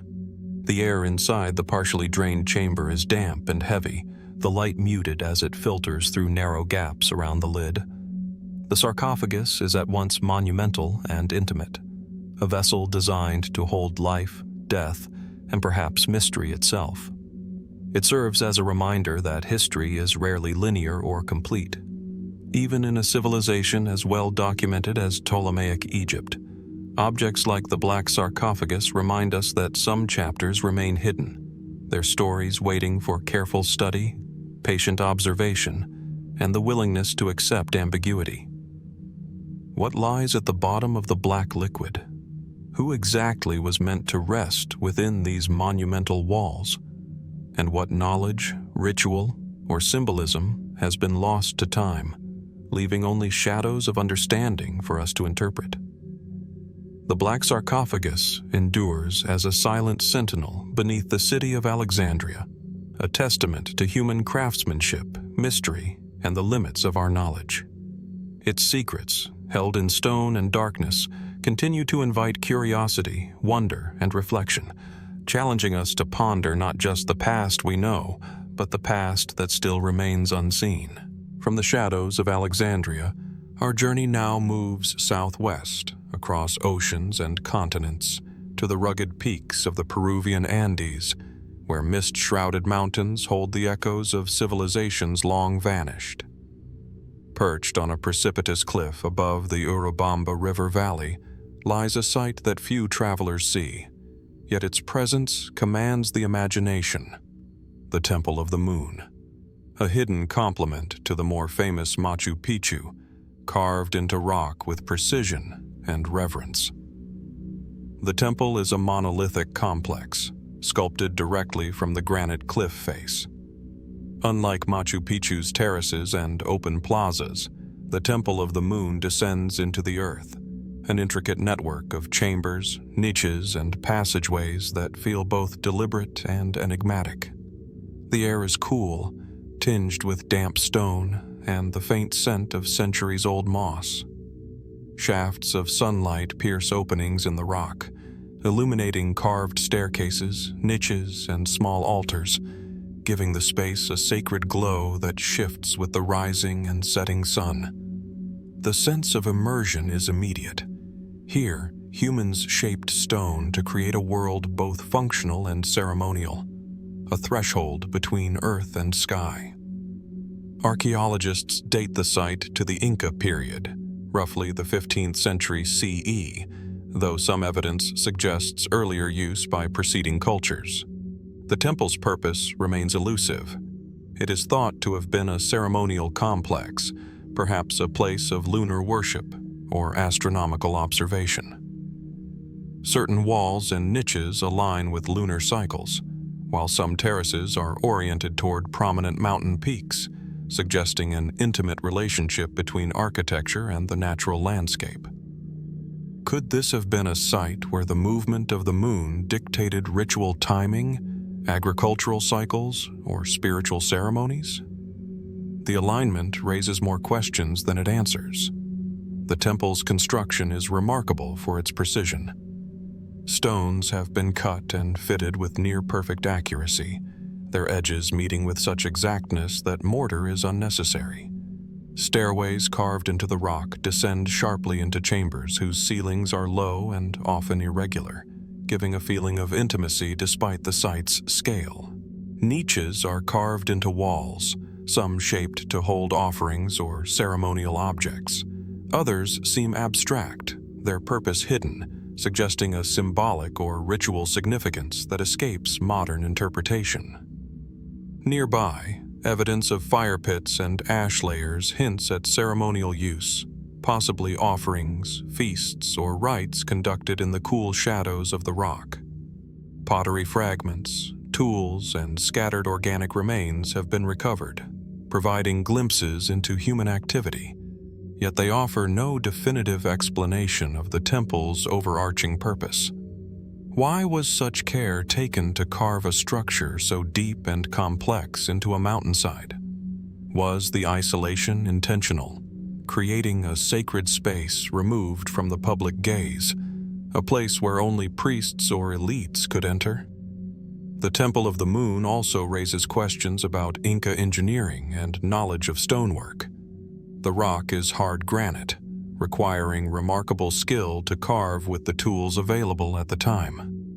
The complexity of the staircases, terraces, and chambers suggests not just craftsmanship, but careful planning and a sophisticated understanding of geometry and load-bearing. How did the builders accomplish this in such a precarious location, high above a steep river valley? What knowledge, now lost, allowed them to manipulate the stone with such precision and stability? Adding to the intrigue is the temple's relationship with Machu Picchu, situated just a short distance above. While Machu Picchu served as a royal estate, administrative center, and ceremonial hub, the Temple of the Moon is quieter, hidden, and more enigmatic. Its chambers descend into the cliff, whereas Machu Picchu's architecture rises and opens toward the sky. Was this descent symbolic? A journey from the material world into a spiritual or lunar realm? Could the temple have been reserved for initiatory rites, astronomical observation, or meditation under the moonlight, contrasting with the more public ceremonies conducted at the citadel above. Some researchers speculate that the Temple of the Moon may have been used to mark celestial events, such as solstices or lunar standstills.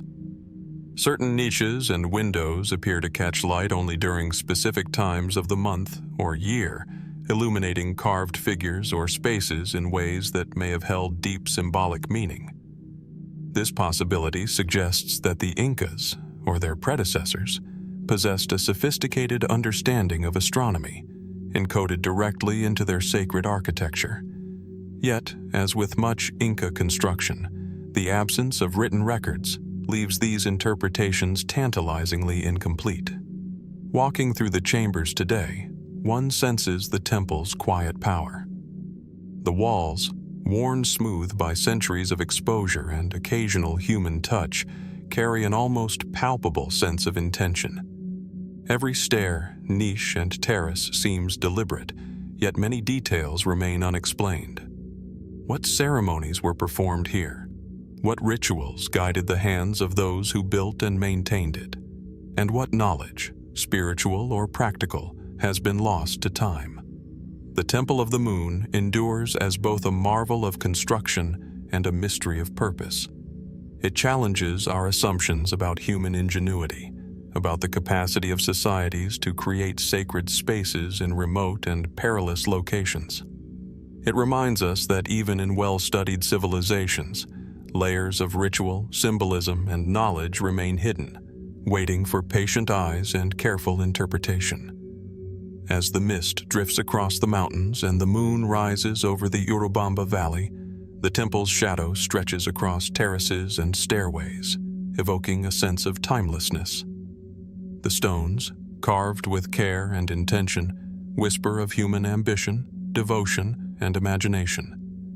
And so we are left with the quiet, enduring question: what secrets of the cosmos, human belief, and ceremonial life remain encoded in the Temple of the Moon, waiting silently to be understood? From the misted cliffs of Peru, our journey now returns to the sun-scorched sands of Egypt, to a site that has long been a focal point of mystery, devotion, and speculation. The ancient city of Abydos, home to one of the most enigmatic structures of the ancient world, the Osireion. Nestled behind the more famous temple of Seti I, the Osireion is a subterranean marvel, a stone-built chamber that defies easy explanation and continues to puzzle archaeologists and historians alike. At first glance, the Osireion is deceptively simple, a rectangular stone hall sunk below ground level, framed by massive granite blocks and flanked by water channels. Yet, its design is extraordinary. The structure sits at a lower level than the surrounding temple, with a central hall supported by monolithic pillars, and is encircled by a basin of water, giving the impression that the hall floats upon the earth itself. The walls and columns are carved from enormous limestone and granite blocks, some weighing tens of tons, joined with a precision that seems almost supernatural given the tools of the time. Excavators have long debated the Osireion's purpose. Traditionally associated with the cult of Osiris, the Egyptian god of the afterlife, fertility, and resurrection, the hall may have served as a symbolic tomb or a ritual space representing the underworld. Yet the structure's scale, subterranean design, and unusually heavy blocks raise compelling questions. Why sink the hall so deeply beneath the surface? Why use monolithic stones rather than conventional masonry? And why was the structure constructed in a style seemingly distinct from the more familiar temples of the New Kingdom? Water is a defining feature of the Osireion, and one of the first elements to draw attention. The central chamber appears to have been designed with hydraulic considerations in mind, with channels that may have held flowing water or reflected pools. Some Egyptologists suggest this represented the primeval waters of creation, a symbolic gesture linking Osiris, the god of resurrection, with the mythical waters from which life emerged. Others speculate that the water was functional, perhaps a reservoir or a means of ritual purification. Yet the precision with which the channels were carved, combined with the hall's unusually low elevation, hints at knowledge of engineering and hydrology that remains remarkable for its time. The Osireion's construction has also sparked debate over its age. While it is traditionally attributed to Seti I of the 19th dynasty, some researchers have noted that its style, scale, and structural techniques suggest it may be older than the surrounding temple complex, perhaps belonging to a prior, now lost civilization. Certain elements of the design, massive, precisely cut megaliths, subterranean layout, and alignment, are unparalleled elsewhere in Egyptian architecture of the period. Could the Osireion have been inherited, modified, or inspired by an earlier builder's tradition, one whose knowledge was largely erased from history? Inside, the atmosphere is otherworldly. Narrow corridors lead into vast halls, where massive pillars rise to support a ceiling carved from single blocks.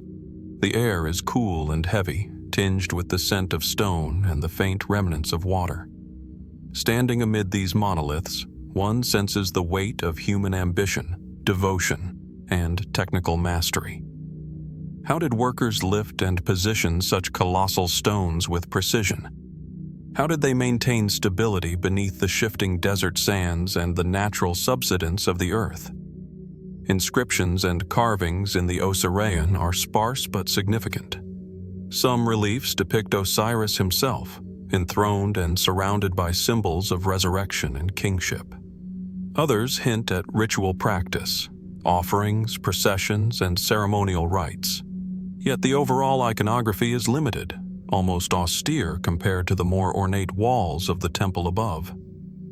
Could this minimalism reflect a deliberate symbolic choice, emphasizing the sacred and hidden nature of the hall? Or does it point to a lost narrative, one we can no longer fully reconstruct? The subterranean location of the Osireion adds to its aura of mystery.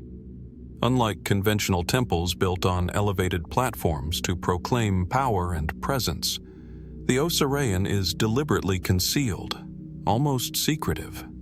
Was this meant to evoke the underworld, a place of transition between life and death? Or might it have been used for initiatory rituals, where only priests or select individuals could descend and witness ceremonies beneath the earth?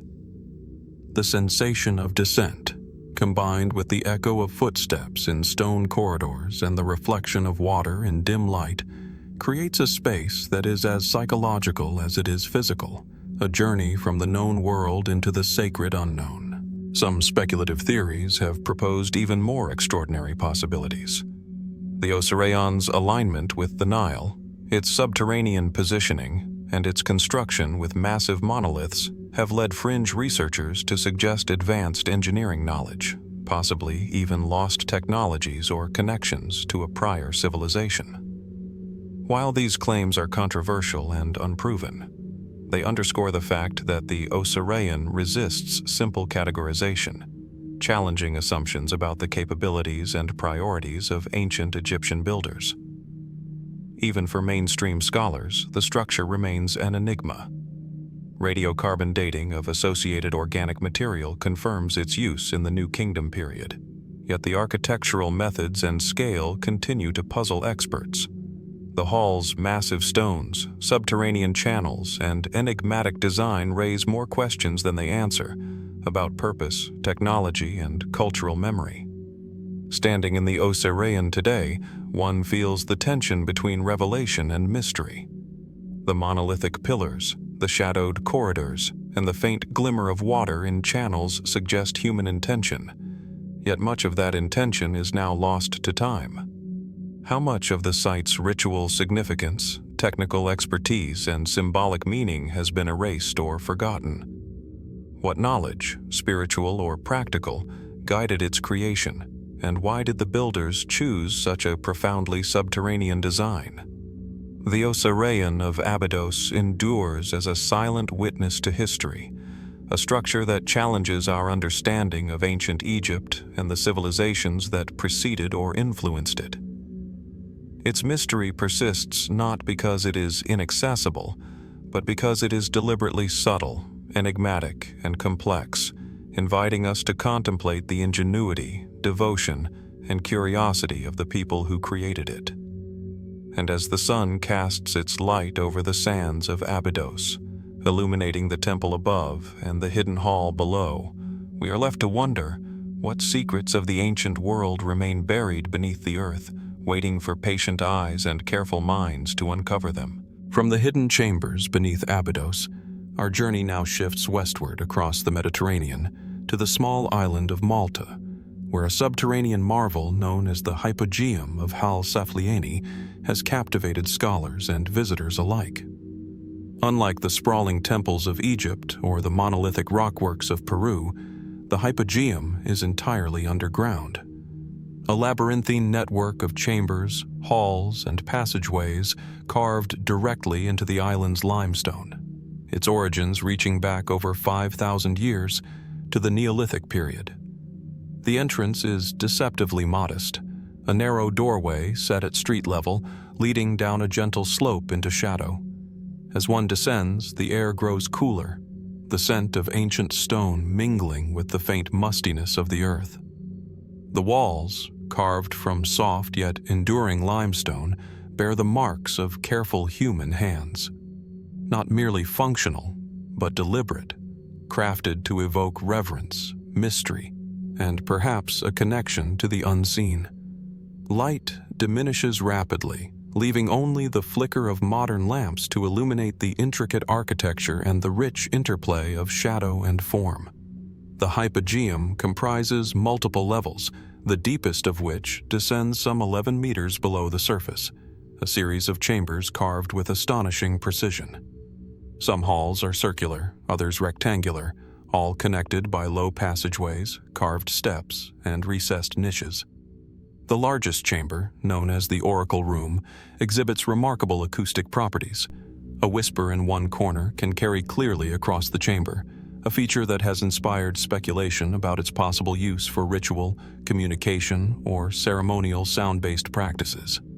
How did Neolithic builders, without modern acoustic knowledge, achieve such precision? Could it have been by trial and error, observation, or an instinctive understanding of sound and space? The Hypogeum's purpose remains the subject of enduring debate.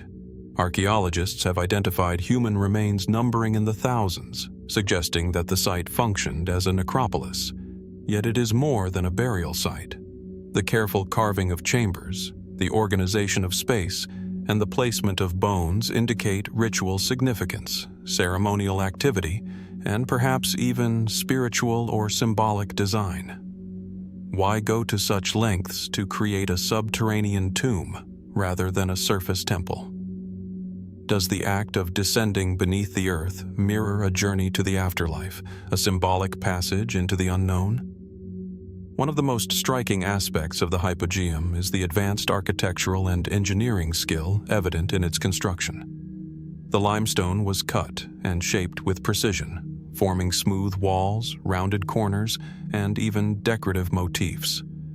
Terraces, ledges, and alcoves suggest careful planning, while ventilation shafts hint at an understanding of airflow, an essential feature for a multi-level underground complex.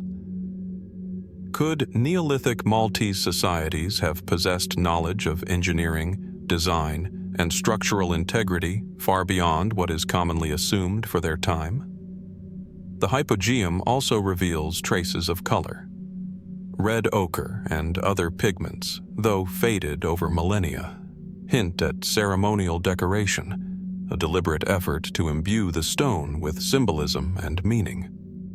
Certain chambers, including the Oracle Room, show acoustic and spatial qualities that may have been designed for specific rites, perhaps involving chanting, drumming, or other sound-based rituals. The integration of art, architecture, and sound suggests a society deeply attuned to both physical and spiritual dimensions of space. Yet despite centuries of study, fundamental questions remain. How were such precise cuts achieved with stone tools? How was the project coordinated over multiple levels? ensuring structural stability in a soft, sometimes brittle limestone matrix. And why was the Hypogeum abandoned, only to be sealed and forgotten until its rediscovery in 1902? The answers remain elusive, inviting speculation about lost knowledge, forgotten rituals, and the ingenuity of prehistoric peoples. The human remains themselves are enigmatic. Careful analysis shows a range of ages and genders, arranged in ways that suggest both collective and individual burials. Some skeletons appear deliberately placed, while others were perhaps moved or reburied during successive generations of use.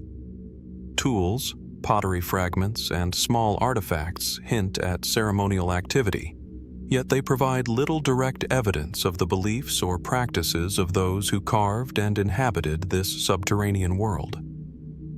Could the site have served multiple purposes, blending mortuary functions with ritual observance, cosmic alignment, or even community gathering in a sacred underworld? The acoustic phenomena of the oracle room add another layer of mystery. A single voice can resonate clearly across the chamber, amplifying even whispers into audible echoes. Some researchers speculate that this effect may have been intentional, enhancing ritual experiences or creating an otherworldly atmosphere for ceremonies. Others suggest it could be a fortuitous byproduct of the chamber's shape. Either way, it points to a level of sophistication in both design and observation that continues to astonish modern scientists. Beyond its technical and ritual significance, the Hypogeum's very location is remarkable. Malta's Neolithic societies were relatively small, yet they undertook monumental projects, including the nearby temple complexes of Hagar Chim and Menajdra, in addition to the Hypogeum. Why dedicate such extraordinary effort to an underground sanctuary? Was it a reflection of spiritual belief, societal organization, or a deliberate effort to create spaces that could endure the passage of time and memory? As one navigates the shadowed corridors today, the silence is profound, punctuated only by the echo of footsteps. The walls, the niches, the chambers, they all speak of intention, reverence, and skill. Yet, much about the Hypogeum remains unseen, unknowable, without the passage of careful investigation. How many layers of meaning, ritual, and symbolism lie hidden in the stones, the shadows, and the air of these subterranean halls? The Hypogeum of Ħal-Saflieni endures as a testament to human ingenuity, spiritual aspiration, and the mysteries of prehistory.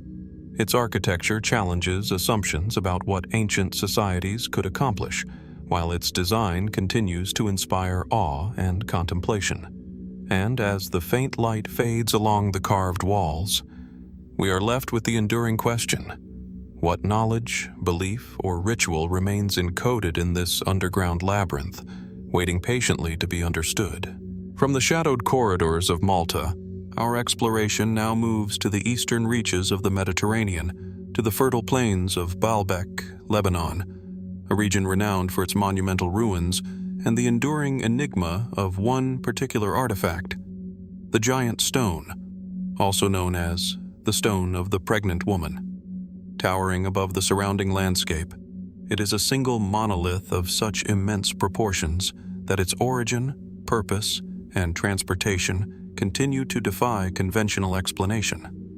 The stone lies within the vast platform that forms the foundation of the ancient Temple of Jupiter, a sprawling Roman complex celebrated for its colossal columns and precise masonry. Measuring approximately 19 meters in length, 4 meters in width, and 4 meters in height, and estimated to weigh over 1,000 tons, this stone is larger than almost any other known block used in ancient construction. Its surface is remarkably smooth, and its edges, although unfinished in places, are straight and deliberate, suggesting careful quarrying. Standing near it, one cannot help but feel dwarfed, not merely by its scale, but by the mystery it embodies. Scholars agree that the Romans, who built the temple complex around the 1st century CE, did not lift the stone into place. Rather, it appears to have been quarried and left near the site, a massive testament to human ambition and engineering prowess, yet also a puzzle. Why quarry a stone so enormous if it could not be moved? Some suggest it was intended for use in the temple platform, while others argue it may have held a ceremonial or symbolic purpose, its sheer scale a demonstration of authority, reverence, or divine power. The quarry itself, located nearby, reveals further intrigue. The stone has been partially cut from bedrock, showing marks of ancient tools that are difficult to reconcile with its immense size. The precision of the cuts indicates advanced knowledge of stonework, yet the logistics of carving, lifting, or transporting a block of this magnitude remain mysterious. Could ancient builders, lacking cranes or modern machinery, have devised methods now lost to history? Did they rely on sheer manpower, ingenious leverage, or perhaps techniques that have yet to be understood by modern engineers? Adjacent to the giant stone are several other enormous blocks, each weighing hundreds of tons, all of which would have presented formidable challenges even to the organized Roman engineers. Together, they suggest a culture deeply committed to monumental construction, capable of envisioning and beginning projects that pushed the limits of human ability. Yet the unfinished nature of some stones, particularly the stone of the pregnant woman, implies that plans may have changed, priorities shifted, or that some projects were never completed, leaving a silent record of ambition frozen in time. The purpose of these megaliths is as fascinating as their physical characteristics. Were they intended solely for the temple platform, or did they carry a symbolic weight beyond engineering? Some researchers propose that their size and placement may have been designed to impress, intimidate, or inspire awe, a demonstration of both divine favor and political power. Others consider more speculative ideas, suggesting that the stones align with celestial events or were intended to convey sacred knowledge through geometry and proportion. While such theories are debated, they highlight the enduring sense of wonder these monoliths inspire. The giant stone's sheer size also forces reconsideration of the social and organizational structures of the builders. Moving a block of this magnitude, even a few meters, would require careful planning, coordination, and a workforce capable of executing highly complex tasks. It speaks to a society with a profound understanding of logistics, leverage, and material properties. Yet no historical records detail the methods used. Did they employ sledges, rollers, lubricated tracks, or other ingenious techniques now lost to time? And if so, why leave the stone partially quarried, unused, and monumental in its very incompletion? Beyond engineering, the stone has fueled speculation and myth for centuries. Its nickname, the Stone of the Pregnant Woman, hints at legends passed down through local lore, tales of giants, divine intervention, or lost civilizations. While these stories are anecdotal, they reflect the psychological and cultural impact of encountering such a massive, inexplicable object. What must it have felt like for ancient peoples to approach a stone larger than most contemporary structures, carved with intention yet immovable? Archaeologists continue to study the site with modern techniques, scanning the terrain, analyzing the quarry, and investigating the surrounding structures. They seek to understand not only the giant stone's original purpose, but also the techniques, labor, and planning that went into its creation. Yet each discovery seems to raise as many questions as it answers. How much of the planning and knowledge has been lost to time? Were these stones meant to serve practical, ceremonial, or symbolic functions? Or perhaps all three simultaneously? The giant stone of Baalbek stands today as a testament to human ambition and mystery. Its scale is overwhelming, its purpose elusive, and its construction a challenge to conventional understanding. It reminds us that ancient societies were capable of feats of engineering, vision, and coordination that continue to awe and perplex modern observers. As the sunlight shifts across the quarry, highlighting the massive stone's smooth surfaces and unfinished edges, one cannot help but reflect on the ingenuity, patience, and determination required to conceive such a monument. And yet, despite centuries of study, the questions remain. How was this stone quarried with such precision? How might it have been moved or intended to be moved? Why was it left in its current state, monumental and unfinished, in a site that still inspires awe? The giant stone of Baalbek endures as a silent, monumental witness, challenging us to consider not only the capabilities of ancient builders, but also the limits of our understanding. It stands as a reminder that even in a world extensively studied, some mysteries remain, etched in stone, waiting for insight, imagination, and discovery.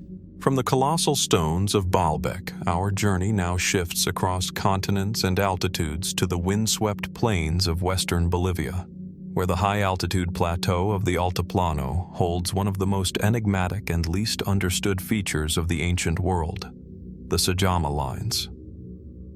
Stretching across the volcanic landscape near the snow-capped peak of Nevado Sajama, these lines form a network of straight paths etched into the earth, extending for hundreds of kilometers, yet their purpose, origin, and significance remain a profound mystery.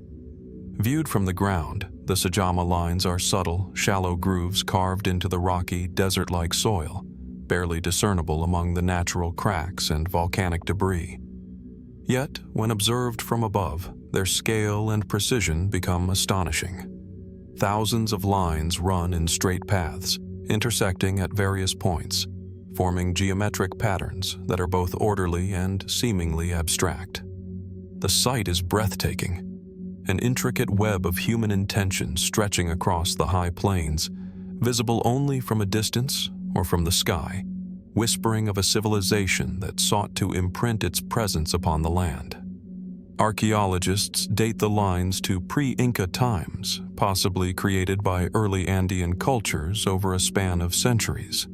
Unlike Nazca Lines in Peru, which are more widely recognized, the Sajama Lines are scattered over a remote, inhospitable landscape, often difficult to access and rarely studied in detail. Their sheer number, estimated at tens of thousands, and their remarkable straightness challenge conventional understanding. How did people, using rudimentary tools, create such perfectly straight lines across uneven terrain stretching for kilometers without deviation? The purpose of the Sajama Lines has long been debated. Some scholars propose they served ritual or ceremonial functions, possibly as pathways for sacred processions connecting shrines, volcanic peaks, or other natural landmarks. Others suggest practical applications, such as territorial demarcation, agricultural planning, or routes for communication and trade across the plateau. Yet the scale, orientation, and consistency of the lines seem to indicate more than practical necessity. They are deliberately geometric, etched with intention, and connected to celestial and landscape features, hinting at symbolic meaning. Many of the lines converge toward mountain peaks, sacred sites in Andean cosmology, raising the possibility that the creators used the landscape itself as a canvas for spiritual or astronomical observation. Could these paths have functioned as pilgrimage routes, aligning with solar or lunar events, or guiding participants toward ritualistic destinations? Some researchers propose that the lines may have represented symbolic pathways for the spirits, integrating cosmology, geography, and ritual into a single, monumental expression. The scale of construction is also a testament to organization and knowledge. In a landscape of sparse resources, creating thousands of precise, long-distance lines would have required careful planning, collaboration, and knowledge of surveying techniques, even without instruments as we understand them today. Some suggest that small teams working over generations achieved this through observation, careful measurement, and repetition, yet the geometric precision remains striking. How did ancient people maintain such accuracy over vast distances in a rugged, uneven landscape? What is particularly intriguing is the sheer invisibility of the lines at close range. Walking among them, one might scarcely notice the shallow grooves, easily lost amid the natural volcanic terrain. Their meaning and purpose only reveal themselves when seen in the larger context, a perspective that modern aerial photography and satellite imagery have made possible. Could it be that the creators intentionally designed the lines to manifest their significance only when observed collectively or from above, hinting at a worldview in which the Earth itself was a sacred canvas, its geometry encoded with meaning? Some fringe theories have proposed more speculative explanations, ranging from extraterrestrial markers to unknown energy grids, inspired by the scale and precision of the lines. While these ideas remain unsubstantiated, they underscore the profound sense of wonder the Sajama Lines inspire. Even from a strictly archaeological perspective, the lines resist easy categorization, their subtlety and complexity challenging assumptions about early Andean societies and their technical and cultural capabilities. Further study of the lines reveals patterns and networks, with multiple sets of parallel lines intersecting at acute angles, sometimes forming enclosures or pathways that lead to ceremonial or strategic locations. Their connection to volcanic peaks, water sources, and plains suggests that their creators were deeply attuned to the environment, integrating natural and cultural landscapes in a way that is still not fully understood. Could the lines have functioned as a map of sacred geography, encoding knowledge of territory, pilgrimage routes, and celestial cycles? Or were they purely symbolic, a spiritual or cosmological expression etched into the very earth itself? Visiting the Sajama Lines today, one is struck by the vastness, the silence, and the profound human presence embedded in the landscape. The wind sweeps across the high plains, carrying a sense of isolation and timelessness. The lines, though subtle, speak to meticulous labor, intention, and a worldview that intertwined the physical and the spiritual. They evoke questions about the societies that carved them, their cosmology, their rituals, and their understanding of space and geometry. Despite modern study and technological analysis, many mysteries remain. Who created these lines? And why were they spread across such inhospitable terrain? How did ancient people maintain their precision over vast distances? And most profoundly, what spiritual, ritualistic, or symbolic significance did the lines hold, hidden from those who walk among them, revealing themselves only when viewed in their entirety? The Sajama Lines endure as a silent testament to human ingenuity, devotion, and mystery. They challenge our understanding of pre-Columbian societies, prompting reflection on the ways humans have long sought to leave their mark upon the land. And as the winds sweep across the Bolivian high plains, carrying dust, echoes, and time itself, one cannot help but wonder. What secrets of belief, cosmology, and human intention remain encoded in these lines, waiting for those with patience, insight, and imagination to uncover them? From the windswept plains of Bolivia, our journey now brings us to the misty coastline of Dorset, England, where rolling hills meet the English Channel, and where a chilling archaeological discovery has long haunted historians: the so-called Headless Vikings. Unearthed in a field near Weymouth, these skeletal remains, dating back over 1,000 years, offer a haunting glimpse into the violent, complex world of the Viking Age. Yet their precise story remains shrouded in mystery. The site itself is unassuming. Beneath soft, grassy earth, the bones lie in neat rows, yet the absence of crania immediately arrests the imagination. The skeletal remains are mostly well preserved, suggesting careful deposition rather than casual disposal. The individuals appear to have been warriors, men of robust build, with signs of prior injuries and healed fractures visible on some bones. Yet the most striking feature, and the source of their chilling name, is the systematic decapitation. The heads are missing, severed cleanly, leaving only the bodies in situ.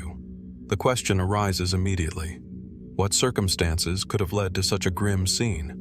Archaeologists estimate the burials date to the late 9th or early 10th century, a period marked by intense Viking activity in England, including raids, settlements, and intermittent conflict with Anglo-Saxon kingdoms. Yet the context of the Dorset burials sets them apart. Unlike battlefield graves, these skeletons were interred deliberately, often aligned with each other, suggesting ritualized deposition. Could these headless warriors have been executed, ritually sacrificed, or victims of local vengeance? The evidence allows for multiple interpretations, each more unsettling than the last. Analysis of the remains provides tantalizing, though incomplete, clues. Many show signs of trauma, including cut marks consistent with weapons, fractures, and defensive injuries. The absence of the skulls could indicate decapitation as a means of preventing the dead from returning, a practice seen in various cultures, or it could reflect a symbolic gesture of domination and humiliation by victors. Some researchers suggest that the heads may have been removed for display in the aftermath of conflict, a grim warning to others. Yet, no definitive evidence exists to confirm the exact reasoning, leaving room for speculation and study. The location itself raises further questions.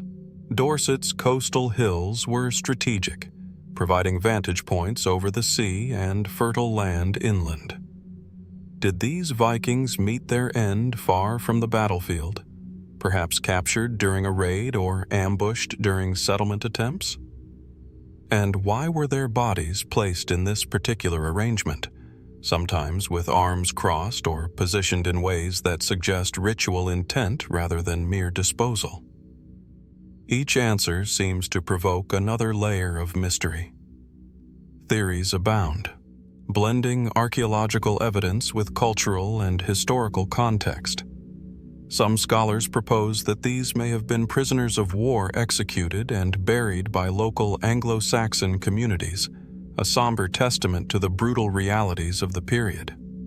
Others consider ritualized decapitation, perhaps tied to beliefs about the afterlife, revenge, or appeasement of spiritual forces.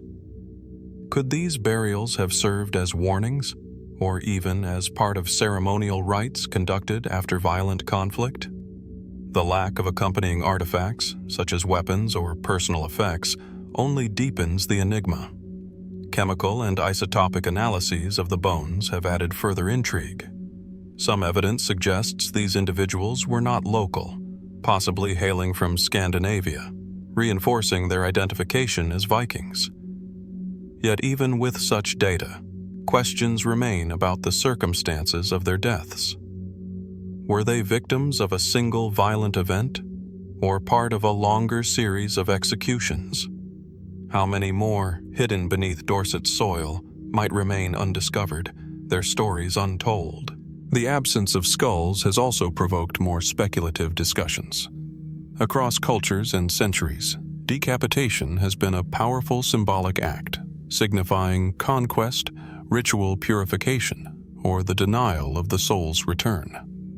Did the Dorset Vikings meet such a fate as part of an ancient belief system, or were they simply victims of wartime cruelty?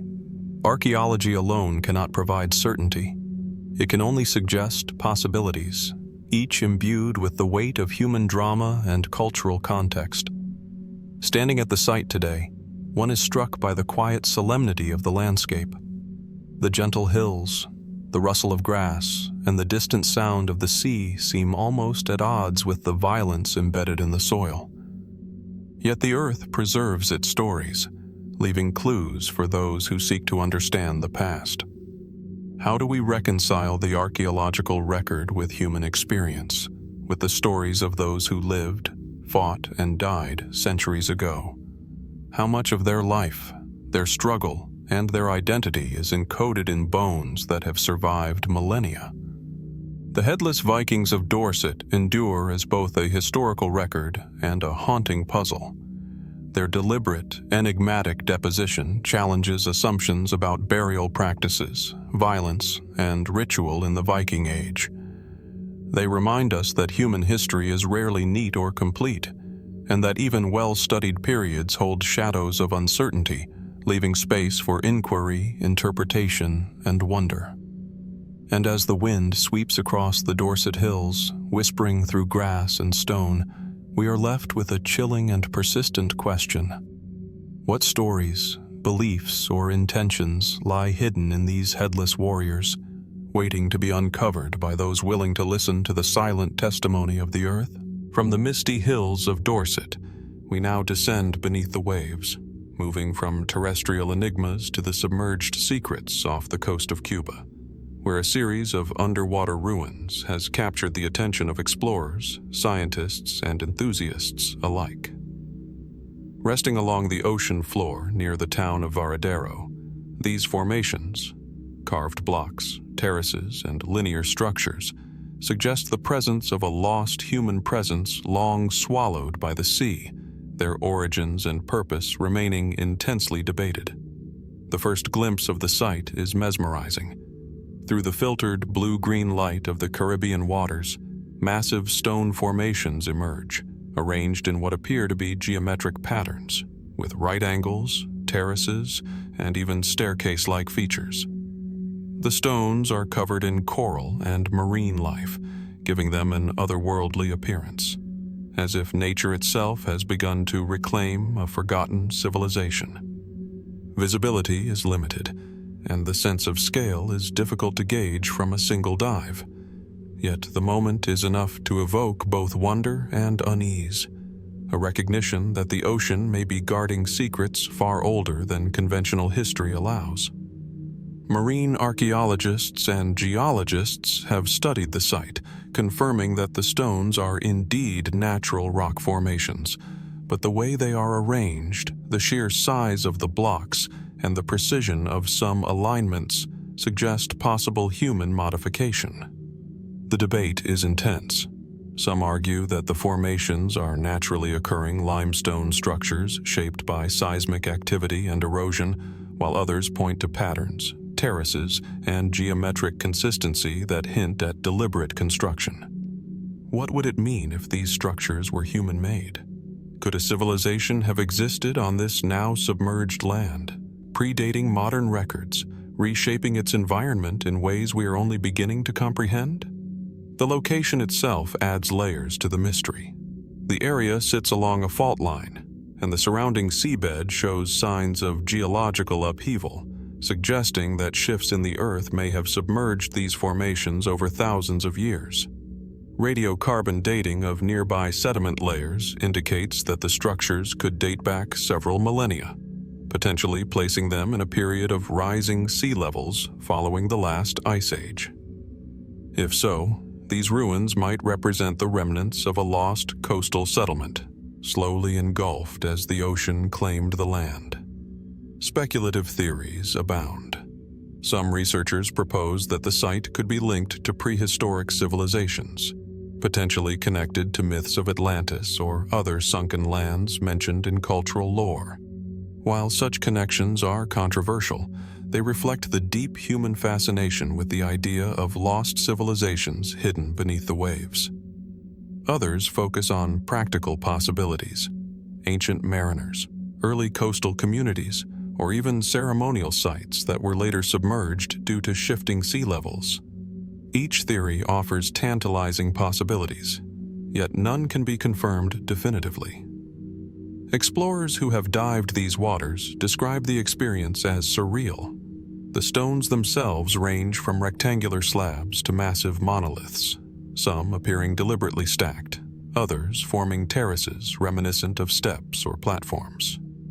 Marine life has begun to incorporate the structures into its habitat, yet the shapes remain distinct, evoking both curiosity and caution. How did these stones arrive here? And why in such arrangements? Are we witnessing the deliberate planning of ancient engineers, or the accidental artistry of natural forces over eons?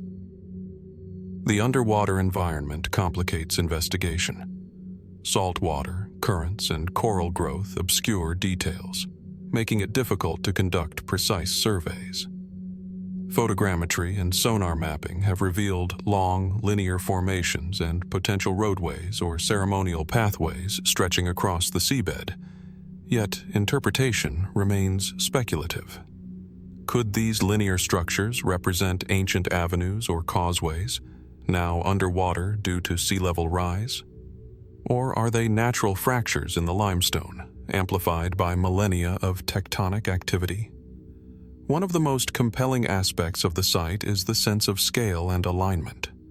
Some formations appear oriented along cardinal directions or celestial alignments, suggesting that their creators may have been attuned to astronomical observation.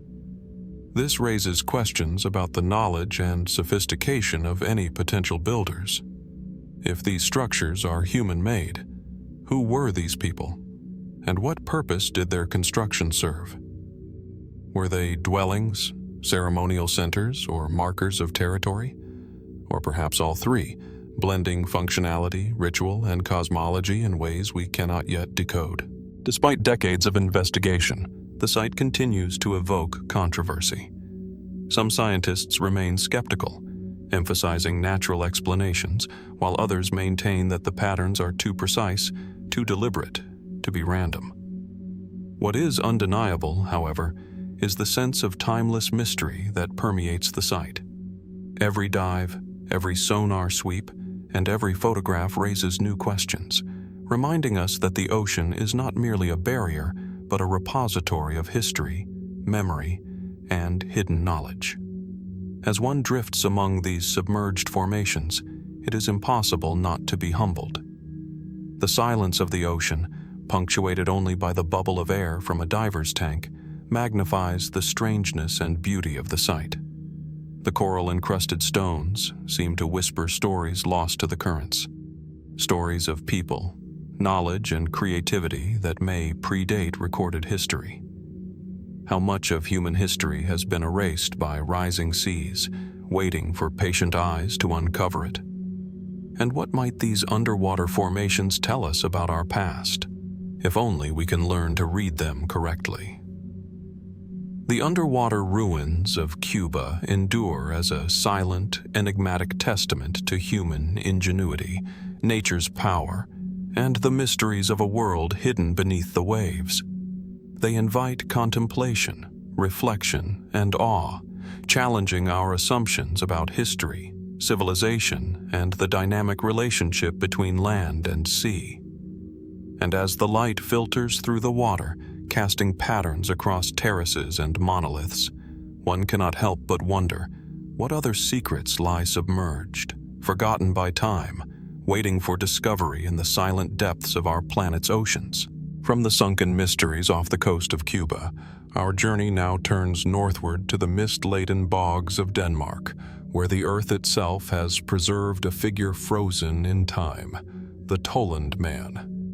Discovered in 1950 during peat cutting near the village of Tollund, this remarkably intact body offers an extraordinary window into life, death, and ritual in Iron Age Europe, yet it raises questions that continue to perplex scholars to this day. The bog is quiet, almost eerily so, its waters dark and still, bordered by reeds and moss that seem to absorb sound. It is here, in this unassuming landscape, that the Tollund Man was found.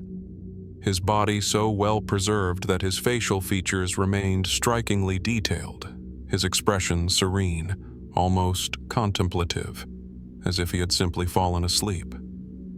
The conditions of the peat bog, acidic and low in oxygen, slowed decomposition to a near standstill, allowing not just bones, but skin, hair, and even the stubble on his chin to endure for over 2 millennia. The effect is profoundly intimate. One feels as though this man, lost to history, can still bear witness to his own time. Scholars date the Tollund Man to approximately 375 to 210 BCE, placing him in the pre-Roman Iron Age. He was relatively small in stature, weighing around 50 kilograms, and his body was emaciated, suggesting either natural frailty or preparation for death. Around his neck was a simple noose, a leather strap carefully tied, the knot positioned just below his chin. The head rests in perfect alignment with the body, preserved in a posture that hints at deliberate placement rather than random disposal. This careful preservation, even by accident of the bog, adds to the sense of ritual intent. The Tollund Man's death was not ordinary. Scholars widely agree that he was hanged, but the circumstances remain a source of speculation. Was he a criminal, executed according to law? Or was he a ritual sacrifice, offered to gods in a spiritual act intended to ensure fertility, good harvests, or community prosperity? Across Iron Age Europe, bogs were often considered liminal spaces, thresholds between worlds, sacred in both fear and reverence. Could his deposition reflect a belief in the bog as a conduit to the spiritual realm, a place where humans could communicate with forces unseen? Analysis of his stomach contents reveals another fascinating detail. The Tollund Man had eaten a modest meal of porridge-like grains and seeds within hours of his death, indicating a final, deliberate meal, perhaps a ritual preparation. Even in this simple meal, there is a story. What cultural or ceremonial significance might this final nourishment have held? Was it a comfort, a requirement, or part of the ritual itself? The precision of these details, preserved by the bog, lends the scene an almost cinematic quality, as though the past is speaking directly to us across millennia. The Tollund Man is not an isolated case. Across Denmark and neighboring regions, bog bodies have been discovered, some similarly decapitated, some bearing multiple wounds, others adorned with garments or placed carefully. Yet the Tollund Man stands out for the serenity of his expression, the completeness of his preservation, and the intricate detail captured in his final moments. What made him unique in death, and why was he treated with such care, even in a death that might have been violent? The ritualistic interpretations remain compelling. Anthropologists suggest that bogs represented sacred, otherworldly spaces, thresholds between life and death, human and divine, earthly and spiritual.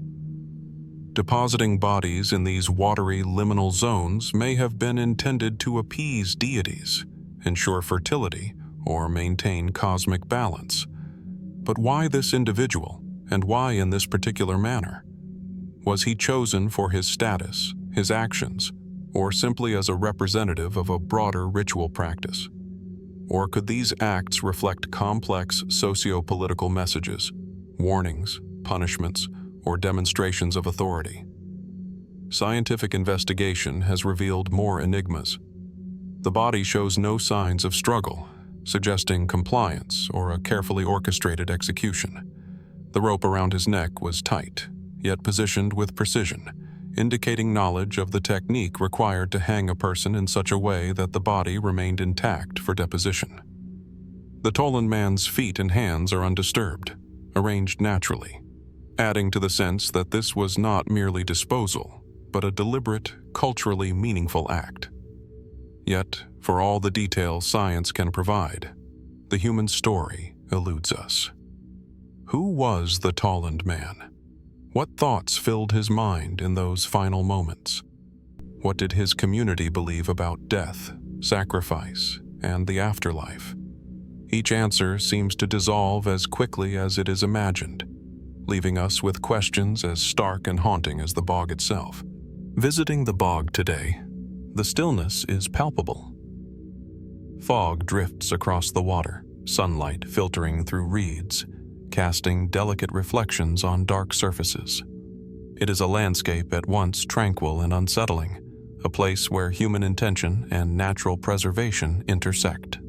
The Tollund Man lies silent, yet eloquent, a bridge between eras, reminding us that death can carry meaning, ritual, and symbolism that transcends time. The Tollund Man remains one of archaeology's most compelling puzzles, a body preserved for over 2,000 years, an expression of peace in death, yet enveloped in mystery. He challenges us to reflect on the complexity of human belief, the nature of ritual, and the ways in which societies have historically negotiated life, death, and the unknown. And as the fog drifts and the reeds sway in the silent Danish air, one is left with a profound, enduring question.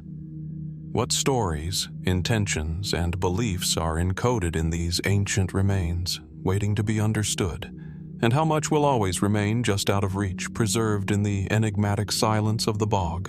From the fog-laden bogs of Denmark, we now journey to the ancient cradle of civilization, the fertile plains between the Tigris and Euphrates rivers, where the land itself whispers of early human ingenuity, belief, and enigmatic knowledge.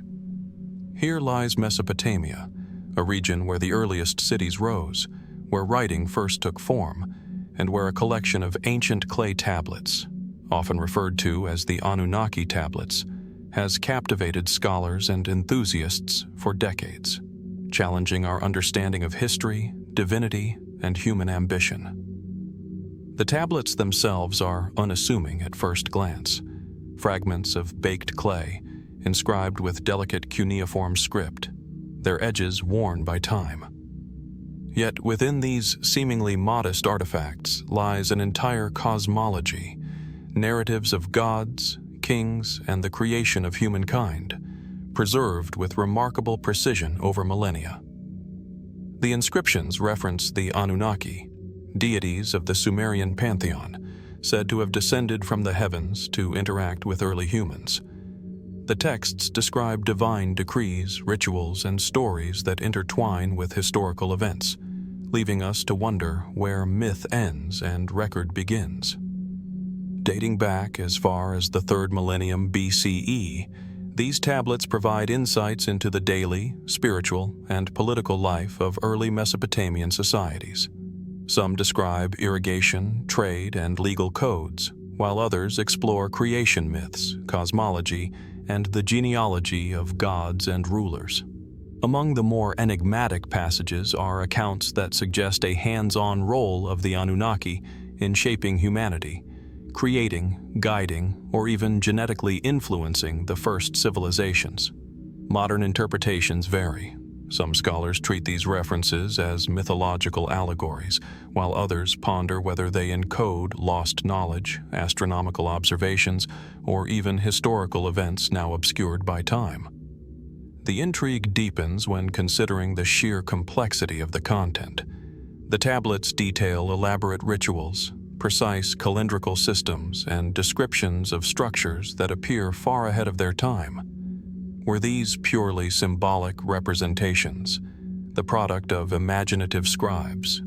Or could they reflect ancient knowledge encoded in narrative form, a record of discoveries, technologies, or cultural memory now partially lost to history? The ambiguity challenges conventional archaeology. How much can we trust the literal content of these writings, and how much do they hint at a world still partially veiled from modern comprehension? Some interpretations, often considered fringe, suggest that the Anunnaki were more than myth, that they represent a lost intelligence, a technologically advanced civilization, or even extraterrestrial beings who interacted with early humans.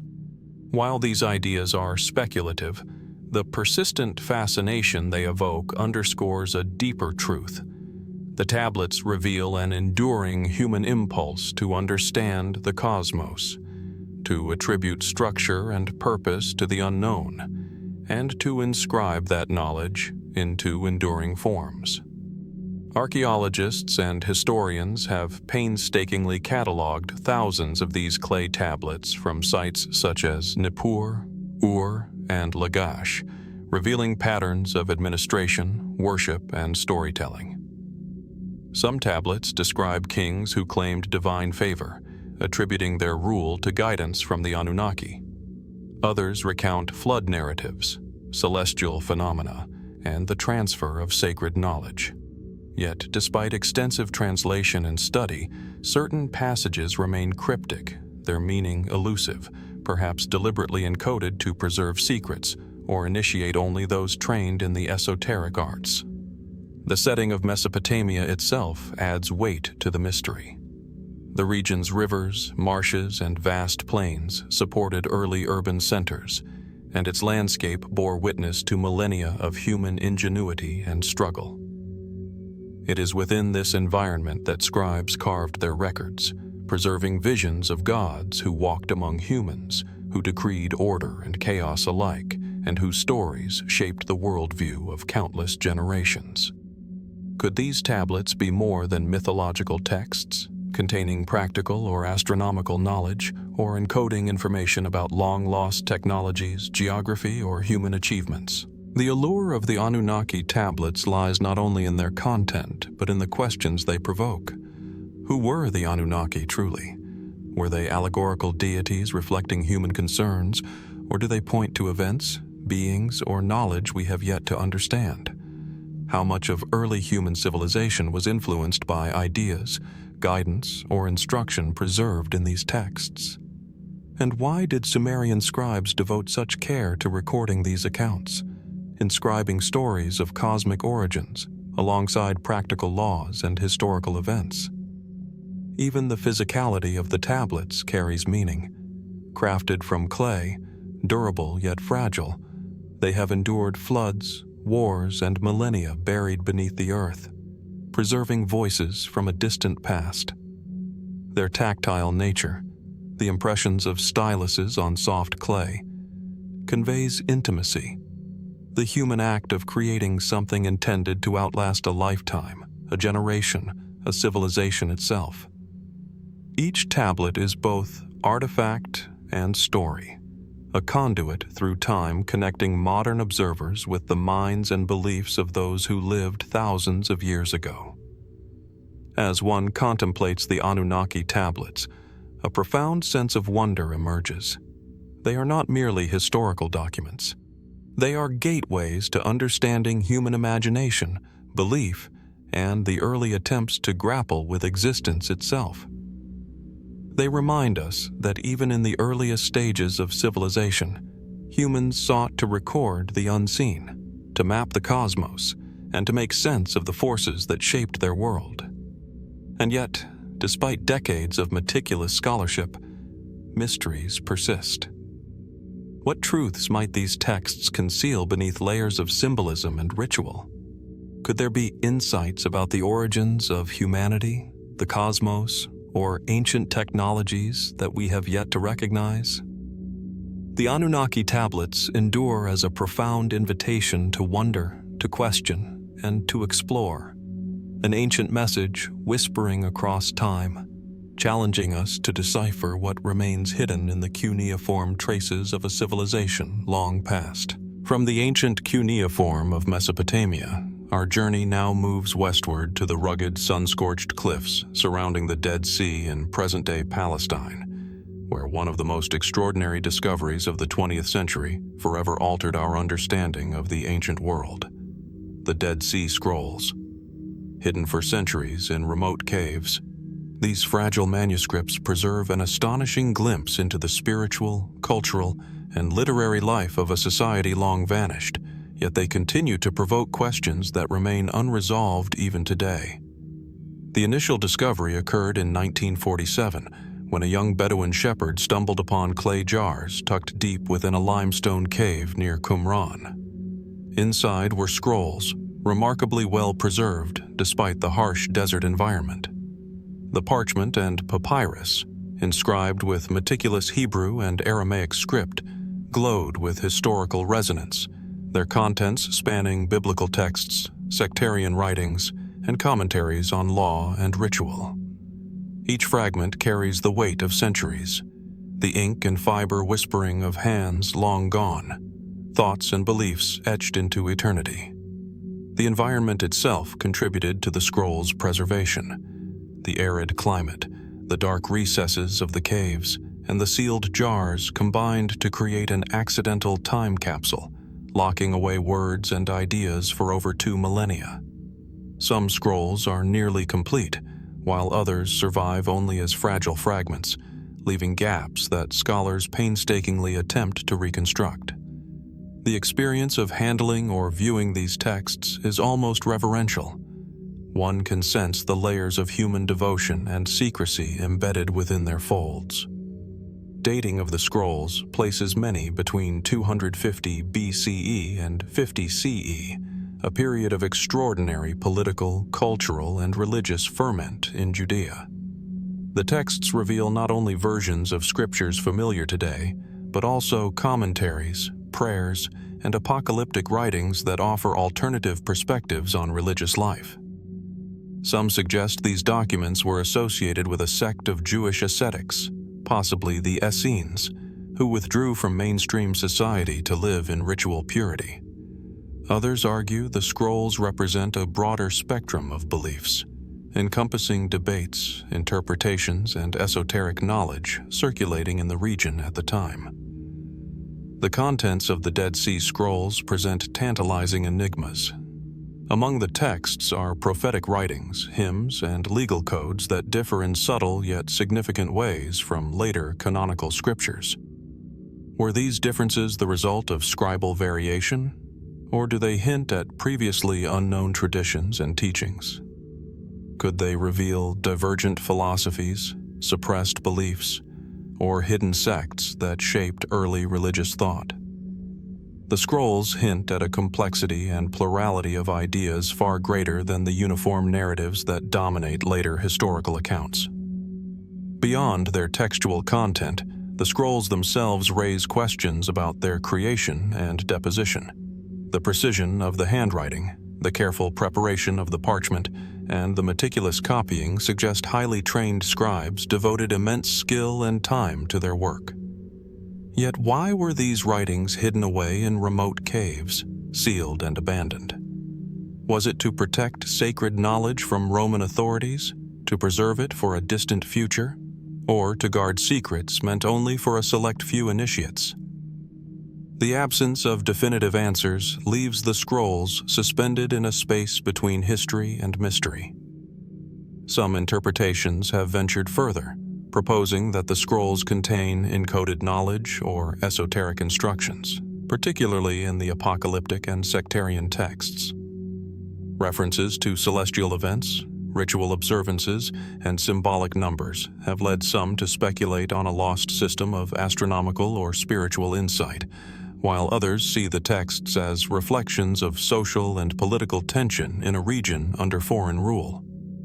Regardless of interpretation, the scrolls are a testament to the human impulse to record, to preserve, and to assert meaning against the inexorable passage of time. The archaeological context adds further intrigue. The site of Qumran, with its ruins of communal dwellings, ritual baths, and storage facilities, suggests a complex society organized around religious devotion and meticulous practice. How do the scrolls fit into this broader picture? Were they the daily texts of a monastic community, sacred archives of a secretive sect, or both? And what of the hundreds of fragments yet to be fully analyzed? Might they reveal even more radical ideas or previously unknown narratives? The physicality of the scrolls also invites reflection. The tactile nature of the materials, the slight resistance of parchment under touch, the faded ink etched with care, creates an almost intimate connection to the past. These are not merely artifacts. They are expressions of thought, belief, and devotion, frozen in time yet speaking across centuries. In their fragile state lies a reminder of the delicate interplay between preservation and decay, secrecy and revelation. Despite decades of research, translation, and analysis, the Dead Sea Scrolls continue to defy complete understanding. Every fragment offers a glimpse, yet every answer generates new questions. Who precisely authored these texts? What motivated their concealment? How did they influence later religious thought, and what truths remain hidden in passages too fragmentary to decipher? Even as scholars reconstruct the scrolls, the mystery persists, emphasizing that history is never fully knowable, only glimpsed through fragments, interpretations, and careful study. Standing in the desert near the Dead Sea, amid cliffs that have witnessed centuries of wind, sun, and silence, it is easy to feel the weight of time pressing down. The scrolls, silent yet eloquent, remind us that human curiosity, devotion, and fear of impermanence are constants across millennia. They are a bridge to a distant world, a whisper of lives and ideas once vibrant, now preserved in fragile clay and parchment. And as the desert wind stirs the dust along the cliffs, one is left with a profound, enduring question.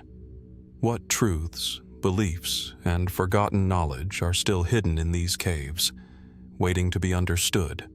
And how much of human history will always remain just out of reach, preserved in the shadows of the Dead Sea? From the arid caves of the Dead Sea, our journey now takes us across continents and oceans to the lush lowlands of Mexico, where a small, seemingly unremarkable slab of stone has sparked debates that ripple through the study of ancient Mesoamerican civilizations. Known as the Cascajal Block, this modest artifact, discovered in the early 21st century near Cascajal, Veracruz, challenges our understanding of writing, culture, and the ingenuity of early societies in the Americas. The block itself is made of greenstone, roughly the size of a modern textbook, its surface etched with an intricate series of symbols and pictographs. At first glance, the markings appear almost abstract, lines, dots, and shapes arranged in what might be considered deliberate sequences. Yet the deeper one studies them, the more evident it becomes that this is not mere decoration. Each symbol is carefully incised, showing signs of planning and intentionality, suggesting a form of communication or record-keeping that predates previously known Mesoamerican writing systems by centuries. Dating places the block at approximately 900 BCE, situating it in the formative period of the Olmec civilization, often considered the mother culture of Mesoamerica. If the markings indeed represent a written language, this artifact may constitute the earliest evidence of writing in the Americas, a discovery that has profound implications for our understanding of cultural and intellectual development in this region. Unlike the monumental sculptures and colossal heads of the Olmecs, which convey artistry and power, the Cascajal Block suggests abstract thinking and symbolic literacy, hinting at an advanced level of cognition that modern scholars are only beginning to grasp. The nature of the inscriptions invites both fascination and uncertainty. The symbols appear repeated in patterns that suggest syntax or meaning, yet no Rosetta Stone exists to provide a key. Some researchers argue that the arrangement reflects proto-writing, a transitional form between pictographs and fully developed script. Others suggest the block could encode ritual, calendrical, or genealogical information, serving as a sacred or administrative tool. But beyond these mainstream explanations lies the persistent allure of the unknown. What thoughts, events, or beliefs were the Olmecs attempting to capture on this single stone? The context of the discovery adds layers to the mystery. The block was found in what appears to be a ritual deposit, among debris likely associated with ceremonial activity. Could it have been an offering, a record meant to be hidden or preserved, or a teaching tool for a specialized elite? The placement implies intention and significance, yet the purpose remains opaque. Unlike monumental stelae or carved heads which celebrate rulers or deities, the Cascajal Block communicates in a language we cannot fully read, its meaning locked within symbols carved over 25 centuries ago. One of the most compelling aspects of the block is its abstract sophistication. The symbols do not directly correspond to known Olmec iconography, yet they exhibit a structured, repetitive logic, hinting at an underlying system. Could this be the work of scribes, trained to encode ideas into visual form? Or does it represent a broader cultural literacy, one that allowed communities to transmit knowledge, ritual practice, or history through symbols rather than spoken language? The possibilities are endless, and each hypothesis illuminates a different facet of human ingenuity. Speculative interpretations abound. Some scholars have wondered whether the block represents lost knowledge, a secret record of the origins or migrations of the Olmec people, or perhaps even a proto-historical chronicle of events long forgotten. Others suggest that the abstract nature of the symbols might encode astronomical or calendrical systems, reflecting a deep understanding of cycles and patterns in the natural world. Yet no consensus exists, and each proposed explanation brings with it new questions about the nature of literacy, symbolism, and cultural development in early Mesoamerica. The discovery challenges long-held assumptions. Prior to the Cascajal Block, writing in the Americas was thought to have emerged much later, associated with the Maya and other advanced cultures of the first millennium CE.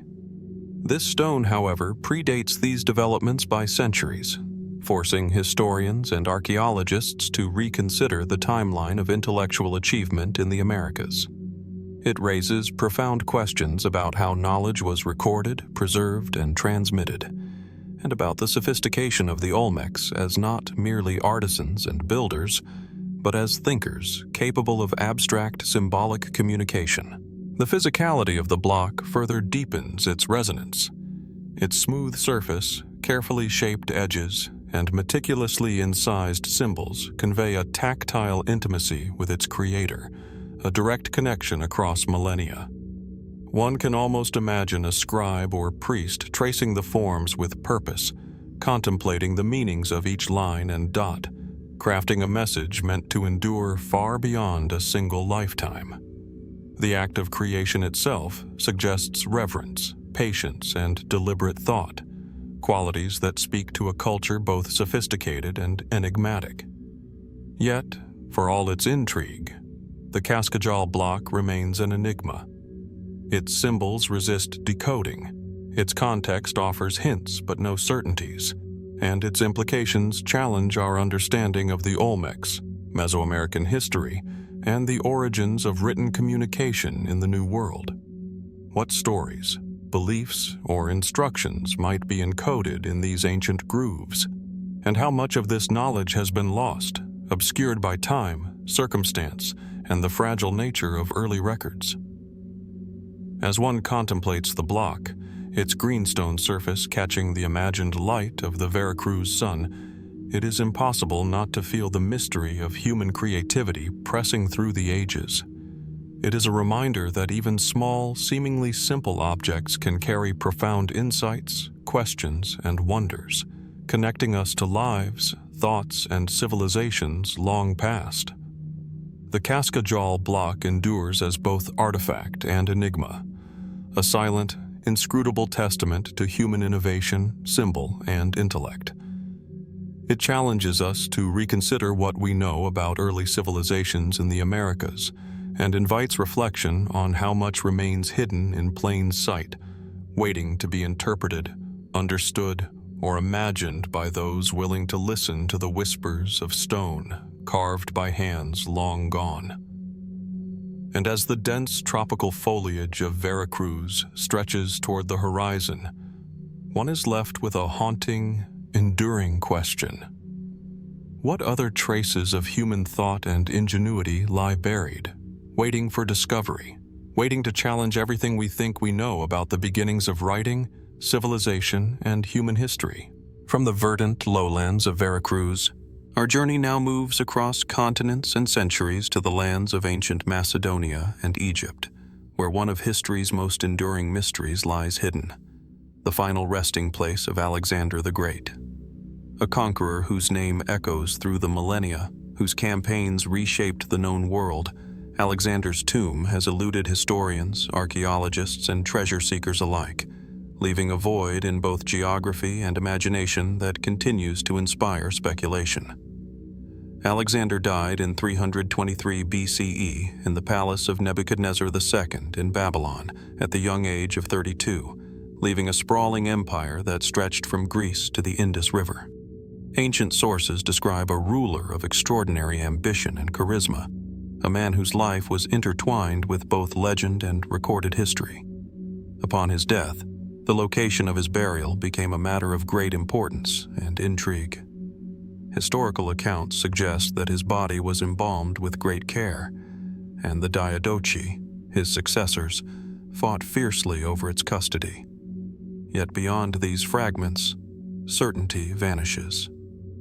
Early reports indicate that Alexander's remains were transported to Memphis in Egypt and subsequently to Alexandria, the city founded in his name. Ancient writers speak of a magnificent tomb, a structure of marble and gold, visited by rulers such as Julius Caesar and Augustus. Yet today, its precise location has vanished into the sands of time. Archaeologists have searched for centuries, combing the ruins of Alexandria, the layers of urban expansion, and even the seabed near the ancient harbors. Each potential lead brings tantalizing clues but no conclusive evidence. The enigma of the tomb lies not only in its disappearance, but in the mythos surrounding it. Ancient accounts describe the tomb as a site of pilgrimage, a place where kings and emperors sought legitimacy by aligning themselves with the memory of Alexander. Coins, statues, and inscriptions suggest that the tomb held immense cultural and political weight, serving as both a mausoleum and a symbol of imperial continuity. Yet no structure has survived the millennia intact. Earthquake, fire, and human development may have destroyed or obscured it entirely, leaving only tantalizing hints in literary records and fragmented artifacts. Speculation has taken many forms. Some believe that the tomb was deliberately concealed to protect it from looting or desecration. Others propose that it was plundered in antiquity, its treasures dispersed, and the location lost to deliberate obfuscation by subsequent rulers. Archaeological expeditions have uncovered ruins in Alexandria that some suggest could correspond to the site, yet the evidence is circumstantial. Could the tomb lie beneath the modern city, buried under centuries of construction, waiting silently for rediscovery? Or might it rest submerged beneath the Mediterranean, hidden from human eyes by the shifting coastline? Historical texts provide glimpses of grandeur. Accounts describe Alexander reclining in a golden sarcophagus, adorned with jewels and accompanied by offerings befitting a god-king. Yet, as always, these descriptions must be read with caution. Exaggeration, legend, and the politics of memory complicate the narrative. Even the claim that Alexander was interred in Alexandria, though widely accepted, cannot be confirmed. Was it Memphis, Alexandria, or some other now lost location entirely? The ambiguity fuels both academic debate and the allure of discovery, making the tomb a symbol of history's unsolved riddles. The pursuit of Alexander's final resting place is not merely about locating a tomb. It is about connecting with the man himself, understanding how ancient civilizations honored power and memory. How did contemporaries of Alexander perceive death and immortality? What rituals and practices surrounded his burial? And what does this reveal about Hellenistic culture, religious beliefs, and the merging of Greek and Egyptian traditions? Each hypothesis opens doors to deeper understanding, yet the questions multiply as quickly as answers are proposed. Some modern theories suggest that the tomb's disappearance may reflect political manipulation, with the location intentionally erased from memory to prevent veneration that might challenge successors. Others hint at natural causes, such as seismic activity or urban expansion, that obliterated the tomb's traces. A few more speculative ideas propose that the remains were hidden in secret chambers beneath the city, awaiting rediscovery by those able to interpret cryptic maps or ancient records, a tantalizing intersection of history and legend. The physical traces of Alexander's world remain in fragments: coins stamped with his image, sculptures, reliefs, and inscriptions that survive as echoes of a life extraordinary in both ambition and influence. These remnants create a dialogue across time, asking us to consider the fleeting nature of even the greatest human achievements. A tomb, no matter how magnificent, is vulnerable to decay, conflict, and neglect. and yet the memory of Alexander's deeds endures, more potent than stone or gold. Standing in modern Alexandria today, among bustling streets and ancient ruins, it is possible to sense the weight of history pressing down. The absence of the tomb itself becomes a presence, a reminder of what has been lost, concealed, or transformed by time.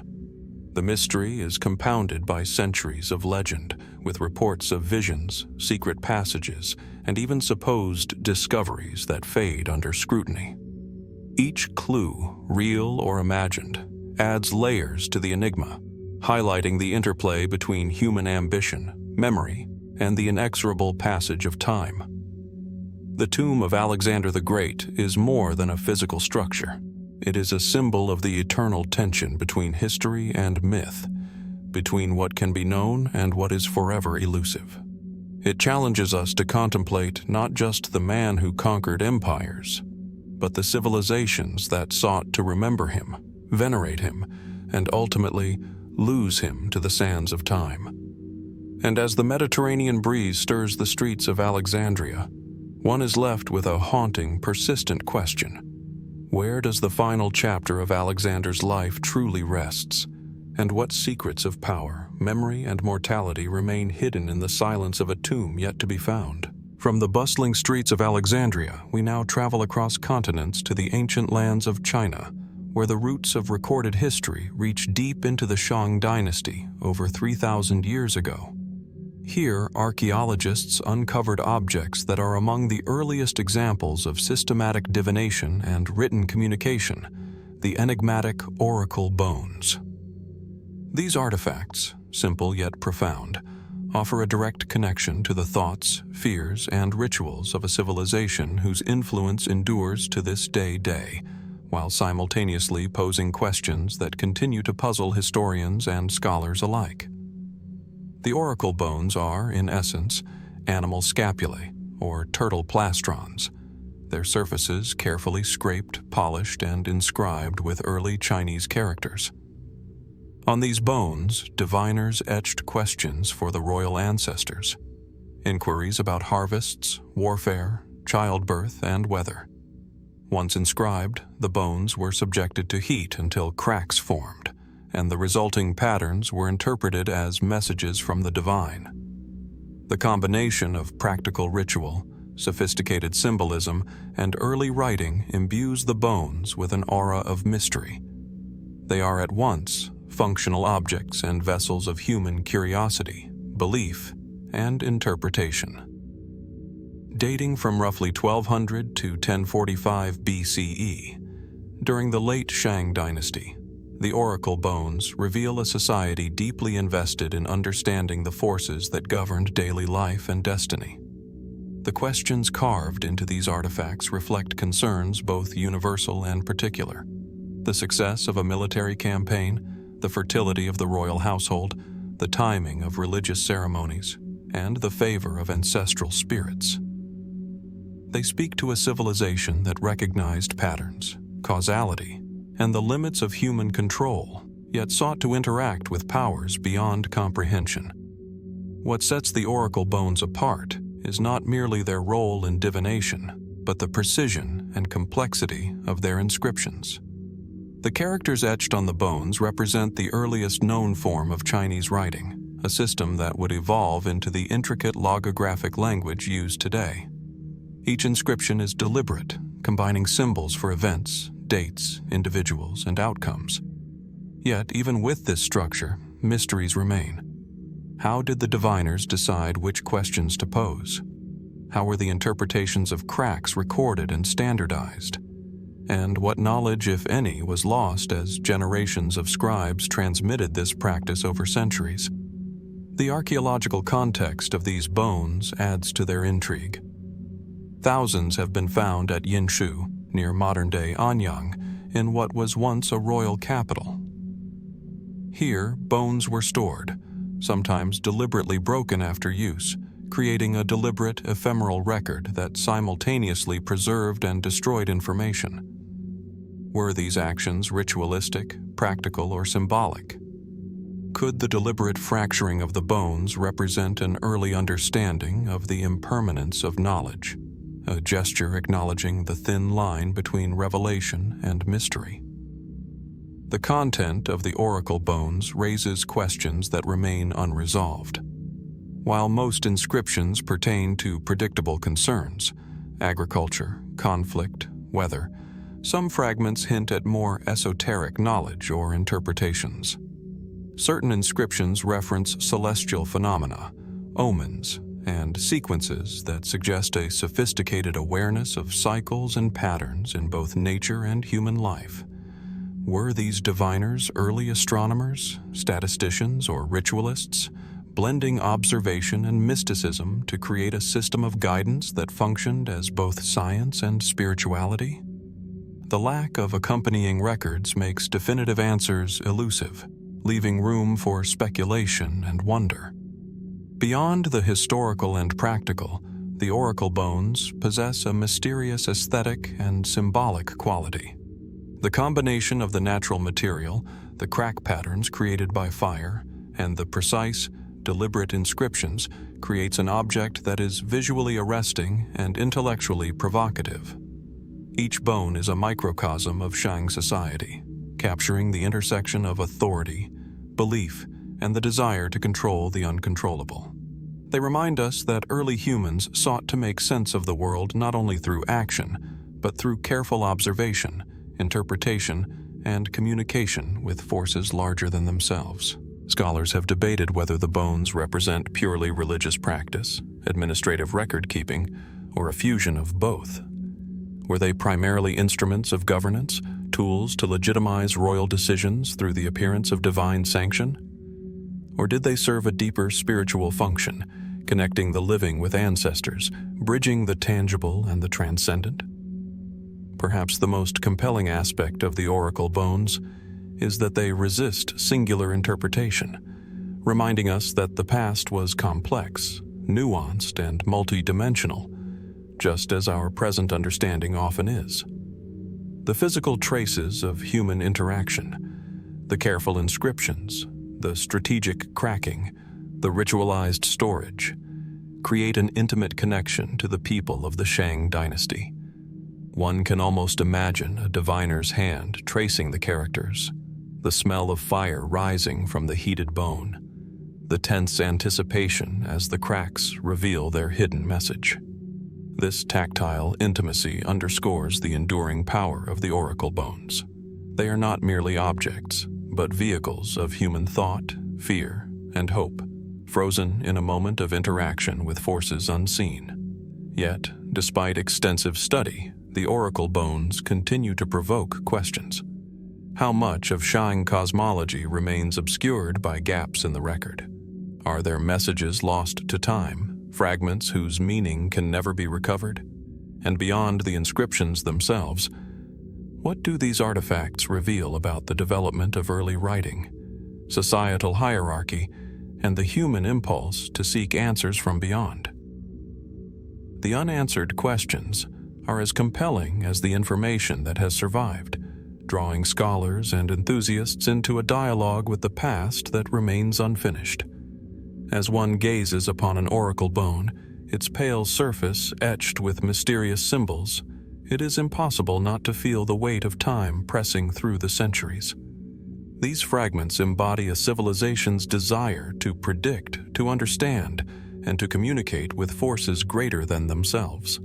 They are a reminder that the drive to record knowledge, explore the unknown, and interpret signs is an enduring human pursuit, spanning continents and epochs. And as the shadows lengthen over the ruins of Yinshu, one is left with a lingering, almost palpable question.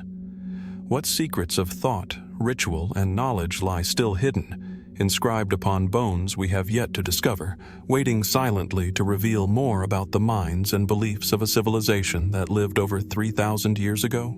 From the soaring walls of Sacsayhuaman, our exploration descends once more to the arid plains of Peru, where the Nazca Desert stretches for miles, a landscape both stark and mesmerizing. Here, amid the iconic Nazca Lines etched into the earth, researchers have uncovered discoveries that challenge our understanding of human history, the so-called Nazca Mummies. Shrouded in mystery and controversy, these remains have ignited debate, fascination, and sometimes skepticism, yet they continue to beckon those willing to investigate the unknown. The Nazca Mummies are unlike traditional human remains. Some of the most discussed specimens appear to possess elongated skulls, three-fingered hands, and other unusual anatomical traits. Their preservation is remarkable, with skin, hair, and other soft tissues reportedly intact despite centuries in the harsh desert environment. Such features immediately raise profound questions. Who were these beings, and how did they come to be so distinct from typical human anatomy? Were they the result of deliberate modification, disease, or something else entirely? Dating techniques applied to the mummies indicate ages ranging across several centuries, aligning them with the Nazca culture, famous for its vast geoglyphs and complex ceremonial practices. The Nazca people were skilled artisans, capable of extraordinary feats in both engineering and artistry. Could these mummies represent a heretofore unknown subgroup within the population, a ritualistic practice, or perhaps an experimental endeavor in cranial deformation, taken to an extreme? Or do they hint at possibilities that stretch beyond conventional archaeological understanding?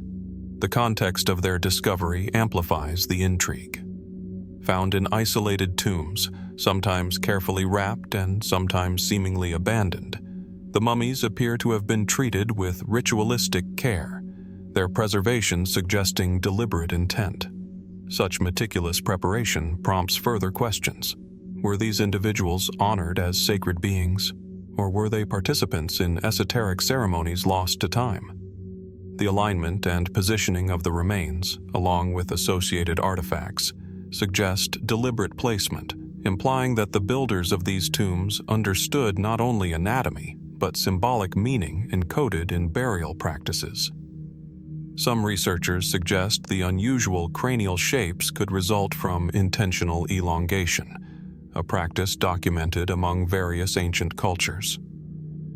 Others point to environmental or genetic factors, arguing that the extreme preservation of tissues allows modern observers to misinterpret features as anomalous. Yet photographs and reports of three-fingered hands, elongated limbs, and other deviations have sparked widespread debate. Could these differences represent unknown pathologies, rare congenital conditions, or practices that blurred the line between biological science and cultural ritual? Beyond the anatomical peculiarities, the Nazca mummies intersect intriguingly with the surrounding landscape. The desert itself, with its Nazca lines and ceremonial platforms, forms a backdrop of enigmatic intent, as if the environment and the mummies together encoded messages for both the living and the spirits of the past. Did the builders see these mummies as intermediaries between worlds, conduits of energy, or even messengers to the celestial realm? The absence of written records from the Nazca culture leaves us reliant on interpretation, observation, and cautious speculation. Scientific investigation has only deepened the mystery. Radiocarbon dating provides chronological anchors, and DNA analysis offers glimpses into ancestry and lineage. Yet definitive explanations remain elusive. Some samples appear human, others show unusual genetic markers, while debates continue over the authenticity and provenance of certain specimens. Are the anomalies genuine or the result of contamination, misinterpretation, or modern tampering? Each new study opens more questions than it answers, reflecting the complexity and caution necessary when exploring the limits of archaeological evidence. Cultural and ethical considerations also emerge. The study of the Nazca mummies has sparked passionate debate among scientists, indigenous communities, and the public. For the Nazca descendants and local authorities, these remains are not merely artifacts, but ancestors, deserving of respect and protection. How do we balance scientific curiosity with cultural sensitivity, particularly when confronting objects that challenge both our understanding of biology and history. The tension between exploration and reverence is itself part of the ongoing narrative of the Nazca Mummies, reminding us that mysteries are never purely academic.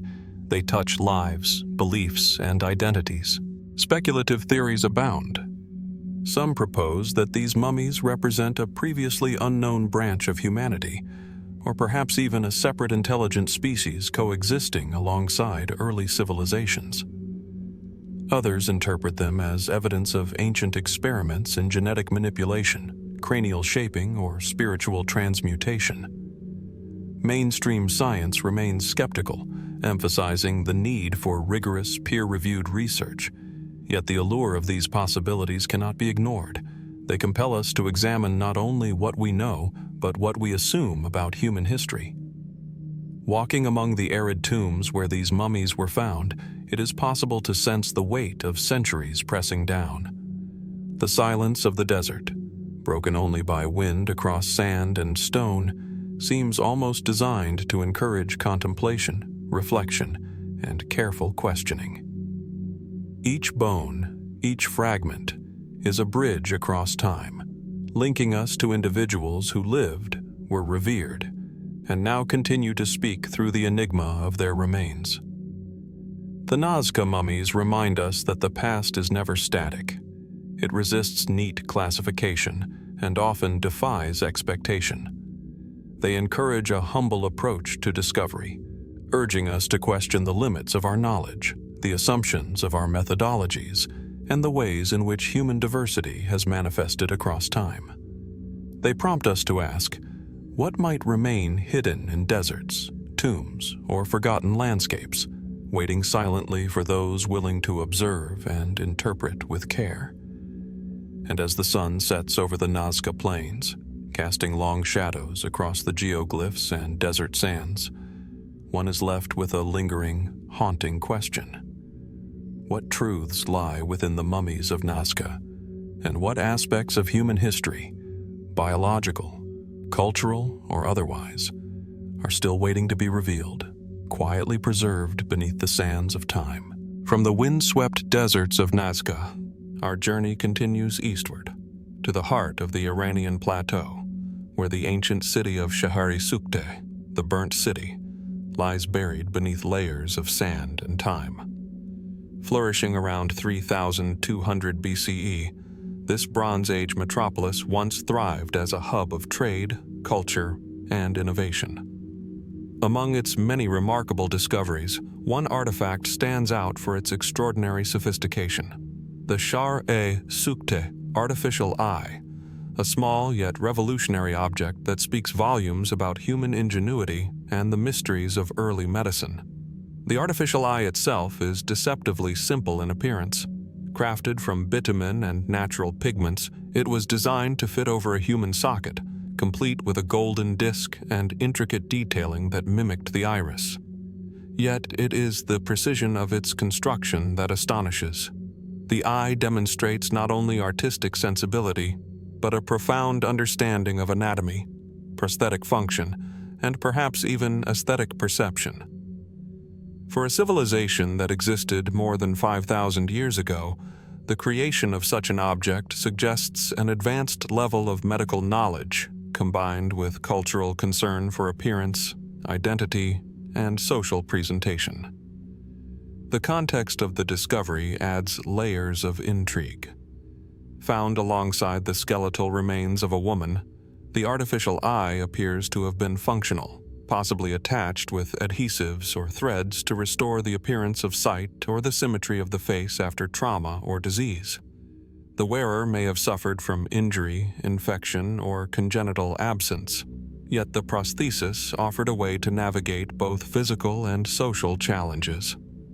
This speaks not only to practical ingenuity, but to an empathetic society, capable of envisioning solutions to human suffering in ways that resonate across millennia.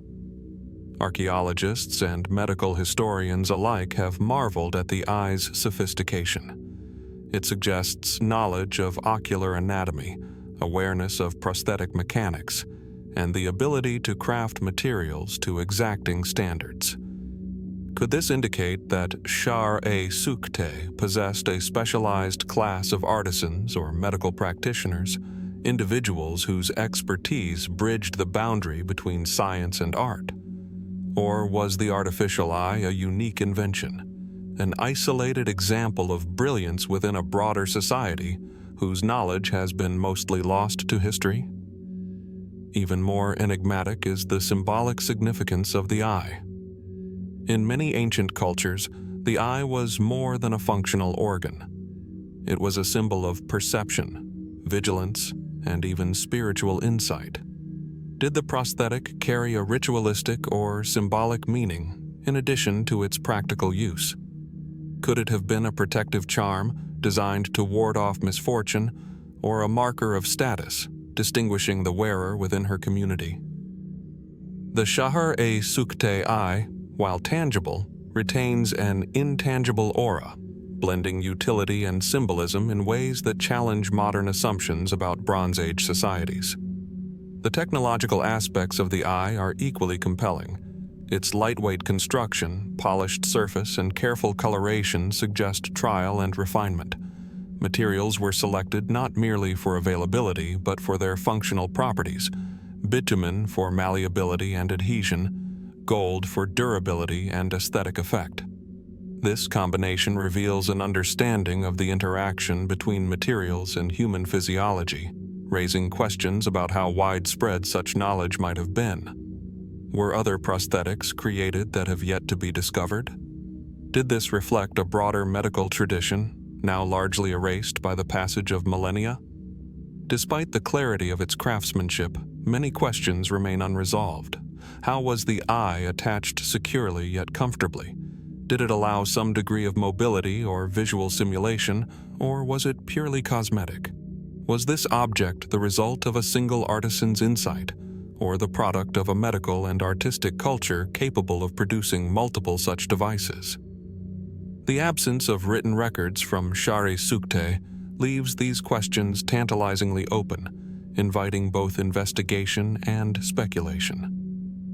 Furthermore, the artificial eye underscores a larger theme in archaeology: the interplay of practical necessity, artistic expression, and cultural meaning.